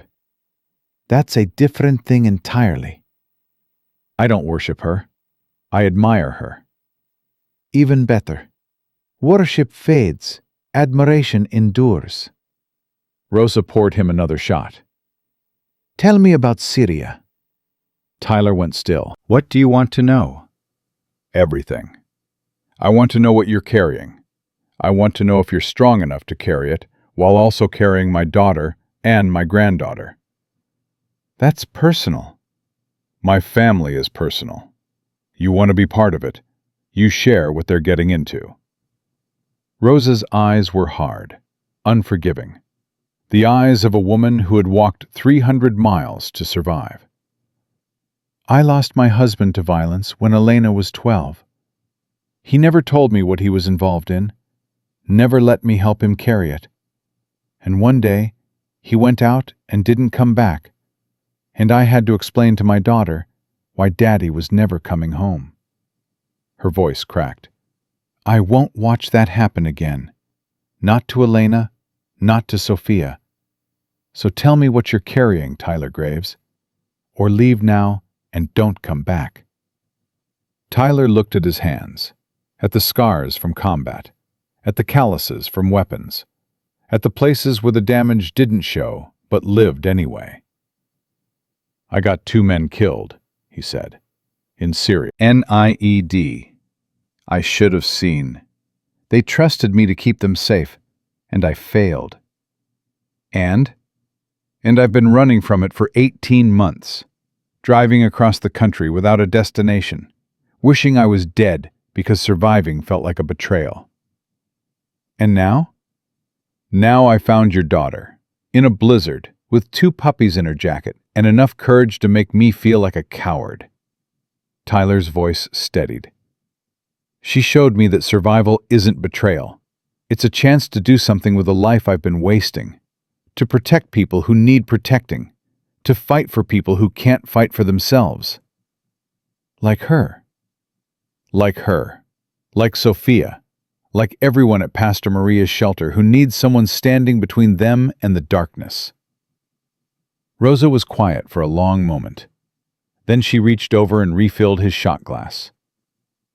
"My daughter spent 7 years being broken by a man who didn't deserve her. She survived. She ran. She found you." Rosa lifted her glass. Maybe God doesn't make mistakes. Maybe he put you in that blizzard because he knew what you both needed. "I'm not sure I believe in God." "You don't have to believe in him for him to believe in you." Rosa clinked her glass against his. "To survival, and to whatever comes next." They drank. The tequila burned, and Tyler felt something shift in his chest.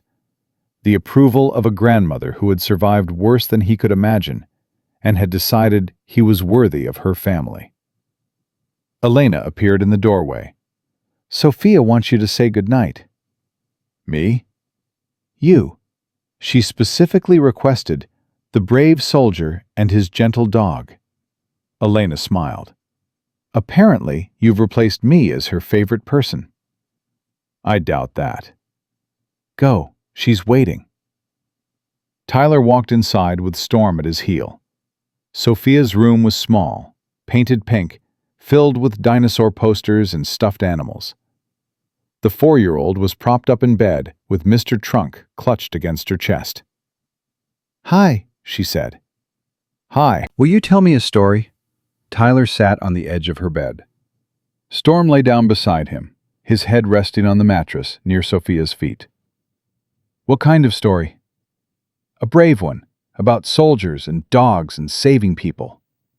Tyler thought about it, about Jimmy and David, about Elena and the puppies, about the blizzard and the church and the moment when everything changed. Once upon a time, he said, there was a soldier who was lost. He'd been in a big fight where something bad happened, and he blamed himself, even though it wasn't really his fault. He drove and drove and drove, trying to outrun the sad feelings, but no matter how far he went, the sad feelings followed. That's not very happy.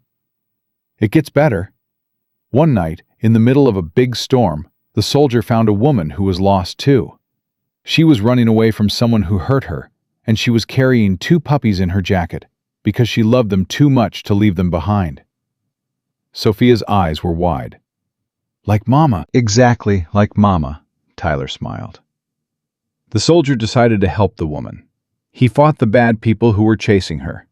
He took her to a safe place where good people protected her. And somewhere along the way, he stopped running from his sad feelings, because helping her made him remember why he became a soldier in the first place. Why? To protect people who couldn't protect themselves. To fight for people who needed someone on their side. To be the kind of person that other people could count on. Is that the end? Almost.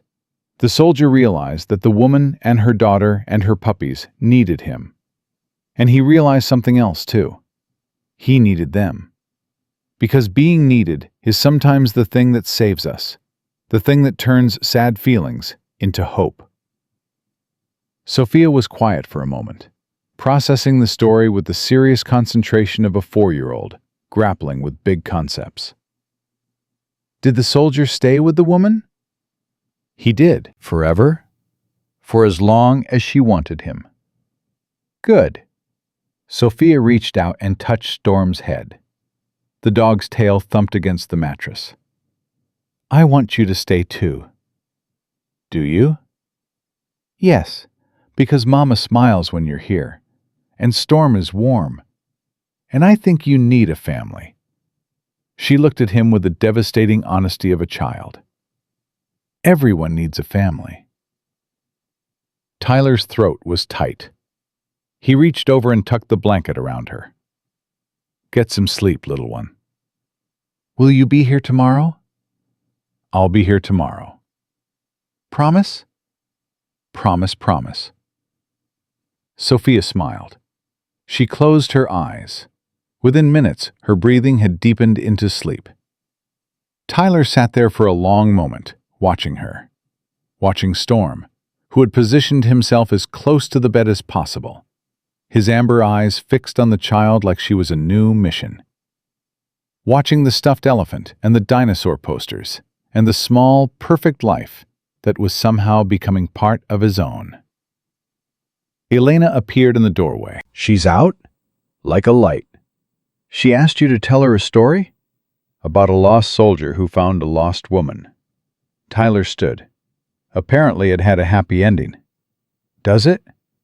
I don't know yet, but I'm hoping. Elena walked to him.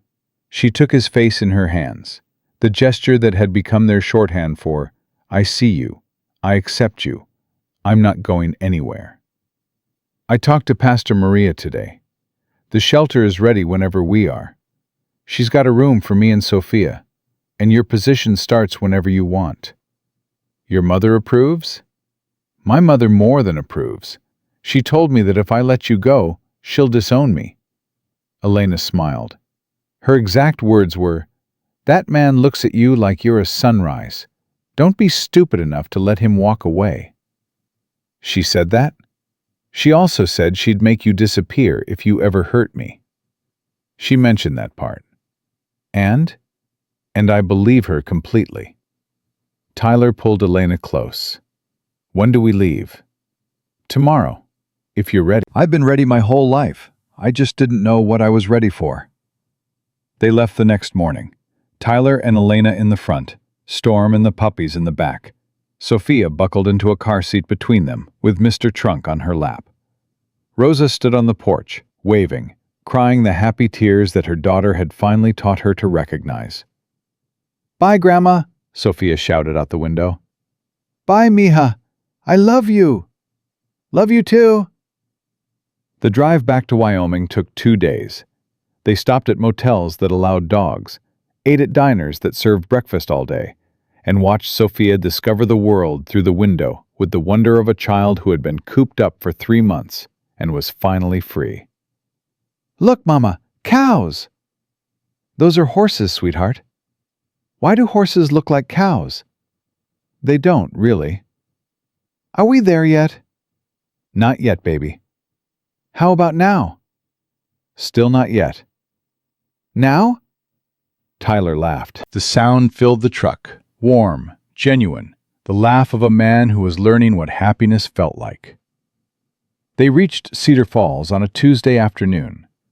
The shelter looked different in daylight, less like a fortress, more like a home. Pastor Maria was waiting on the steps, her arms already open. "Welcome home," she said. Elena walked into the embrace. Sophia hung back, suddenly shy, clinging to Tyler's leg.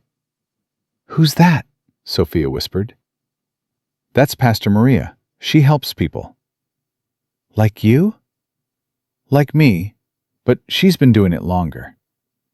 Pastor Maria knelt down to Sophia's level. "Hello, sweetheart. You must be Sophia. Your mama has told me so much about you."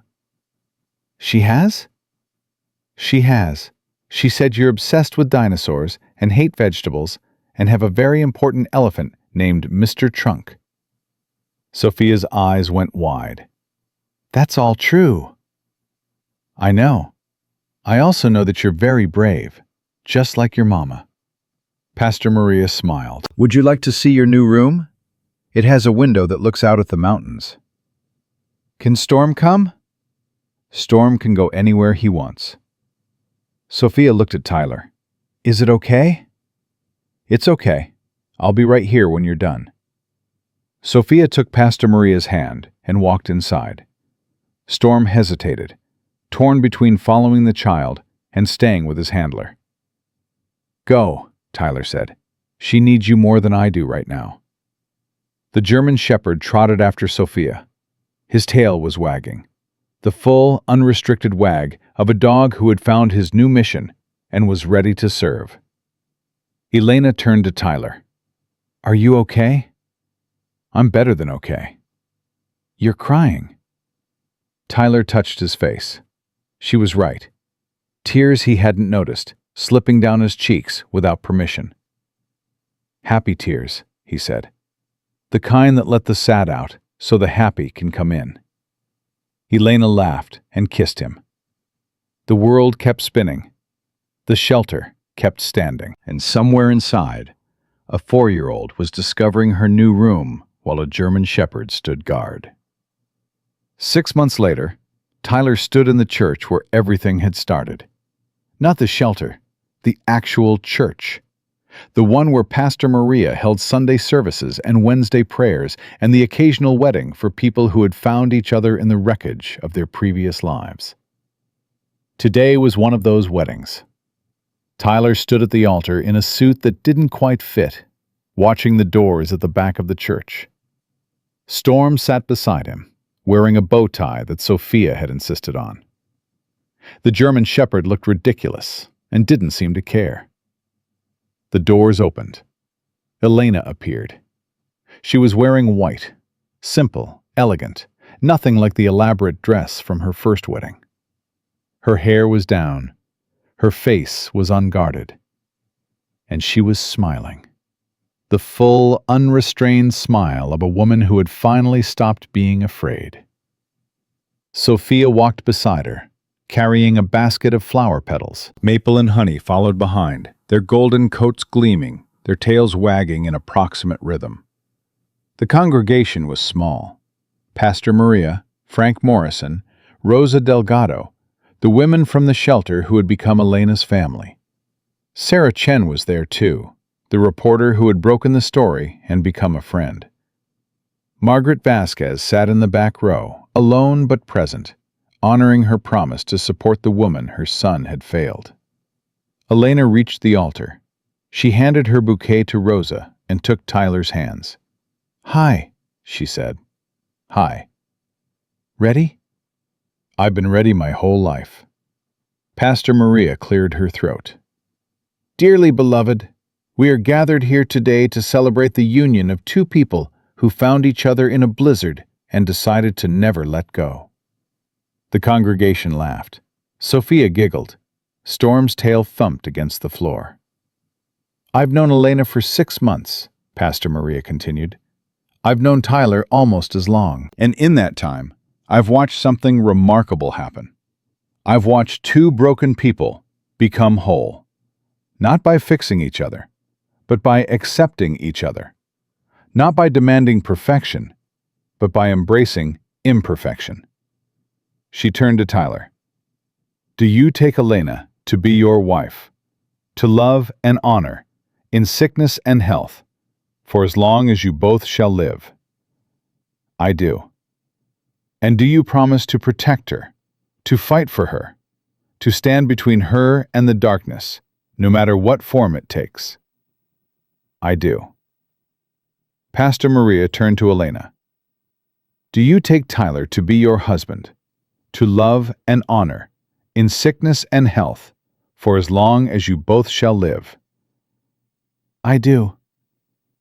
"And do you promise to help him carry his burdens, to remind him that survival is not betrayal, to be his sunrise when the night feels endless?" Elena's eyes filled with tears. "I do." "Then by the power vested in me by the state of Wyoming and the God who put you in each other's paths, I pronounce you husband and wife." Pastor Maria smiled. "You may kiss the bride." Tyler kissed her. The congregation cheered. Sophia shrieked, "Yay!" and threw flower petals in the air. Storm barked once, sharp, celebratory, the bark of a dog who had finally found a pack worthy of his loyalty. The reception was held at the shelter. Simple food, simple decorations, simple joy. Elena danced with Sophia while Tyler danced with Rosa. Storm supervised the puppies, who had grown to their full size and still thought they were lapdogs. Frank Morrison gave a toast that made everyone cry. Sarah Chen took photos that would appear in her follow-up article about Elena's journey from victim to survivor to bride. As the evening wound down, Tyler found himself standing on the shelter's porch, looking at the mountains that had become his home. Storm lay at his feet. Elena appeared beside him, Sophia asleep in her arms. "Penny for your thoughts," she said. "I was thinking about Jimmy and David." What about them? "I was thinking they'd be happy. Not just about today, about everything. About the shelter, about Sophia, about the man I've become instead of the man I was running away from being. They'd be proud of you." "Maybe." Tyler looked at her. "I wrote their families last month. I told them everything, about the explosion, about the tripwire, about the guilt I'd been carrying. I told them about finding you, about the shelter, about deciding to stay." "What did they say?" "Jimmy's wife sent a letter. She said he used to talk about me in his emails. Said I was the best team leader he'd ever served with. Said he trusted me with his life." Tyler's voice cracked. "She said if I was taking care of vulnerable people, then I was doing exactly what Jimmy would have wanted." "And David's parents?" "His mother called. She was crying. She said she'd been waiting 3 years to hear from someone who was there when her son died. She said, knowing his story, really knowing it, not just the official version, gave her closure she didn't think she'd ever have. Tyler wiped his eyes. She asked for pictures of Storm. Said David always talked about how much he loved that dog. Elena shifted Sophia's weight and leaned against Tyler's shoulder. You're not carrying them anymore. No, I'm not. Tyler put his arm around her. I'm carrying what they taught me forward, just like they would have wanted. Jimmy and David? And Pastor Maria. And Rosa. And you. Tyler kissed the top of her head. Everyone who showed me that survival isn't something to be ashamed of. It's something to be used. Something to share with the people who haven't figured out how to survive yet. Is that why you stay? It's one reason. Tyler looked at Sophia, asleep in her mother's arms, dreaming whatever dreams 4-year-olds dream. The other reasons are right here. Storm stood up. He stretched, yawned, then walked to the door and looked back expectantly. I think he wants to go inside, Elena said. He's tired. We all are. Good tired, though. The best kind. They walked into the shelter together, Tyler and Elena and Sophia and Storm. Maple and Honey met them at the door, wagging their tails, pressing against their human's legs. Pastor Maria was cleaning up from the reception, humming a hymn under her breath. Frank Morrison was helping, moving chairs with the efficient purpose of a man who had finally found something worth protecting. Tyler paused in the doorway. He looked back at the mountains, at the darkness that was falling, at the stars that were beginning to appear. He thought about the blizzard that had started everything, about the woman in the snow, clutching 2 puppies to her chest, about the choice to stop instead of drive past. He thought about Jimmy and David, about the tripwire he'd missed, about the explosion that had haunted him for 18 months and the forgiveness he'd finally found. He thought about Rosa Delgado and her revolution, about Margaret Vasquez and her broken son, about all the people who had been woven into his life since that night in the storm. And he thought about Elena, about Sophia, about Storm and Maple and Honey, about the family he'd found in the most unexpected place, at the most unexpected time, through the most unexpected circumstances. Tyler? Elena's voice came from inside. You coming? Yeah, he smiled. I'm coming. He stepped through the door and closed it behind him. The shelter was warm. His family was waiting. And Tyler Graves, Navy SEAL, survivor, husband, father, finally knew where he belonged. Not in the darkness he'd been running from. In the light he'd been running toward. He just hadn't known it until a woman with 2 puppies showed him the way. That's how this story ends. Not with a battle, or a medal, or a dramatic rescue. It ends with a closed door and a warm shelter, and a man who finally stopped running long enough to realize he was already home. If this story touched your heart, share it with someone who needs it today. Share it with the woman who's afraid to leave. Share it with the soldier who's afraid to stay. Share it with anyone who has ever believed they weren't worth saving. Tell us in the comments, who was your hero? Was it Tyler, who stopped in a blizzard because stopping was the right thing to do? Was it Elena, who ran through the snow with 2 puppies because love is worth fighting for? Was it Storm, who guarded a stranger because that's what guardians do? Or was it Sophia, the 4-year-old who reminded everyone that family isn't about blood, it's about choice? Drop your city in the comments. Let us see how far this story traveled. And subscribe, because somewhere tonight, another woman is running through a storm. Another soldier is driving toward nothing. Another child is waiting for someone to come home. May you find your shelter. May you find your storm. May you find the person who makes you believe that survival is worth it. Because everyone deserves a family. Everyone deserves to be saved. And everyone deserves to come home.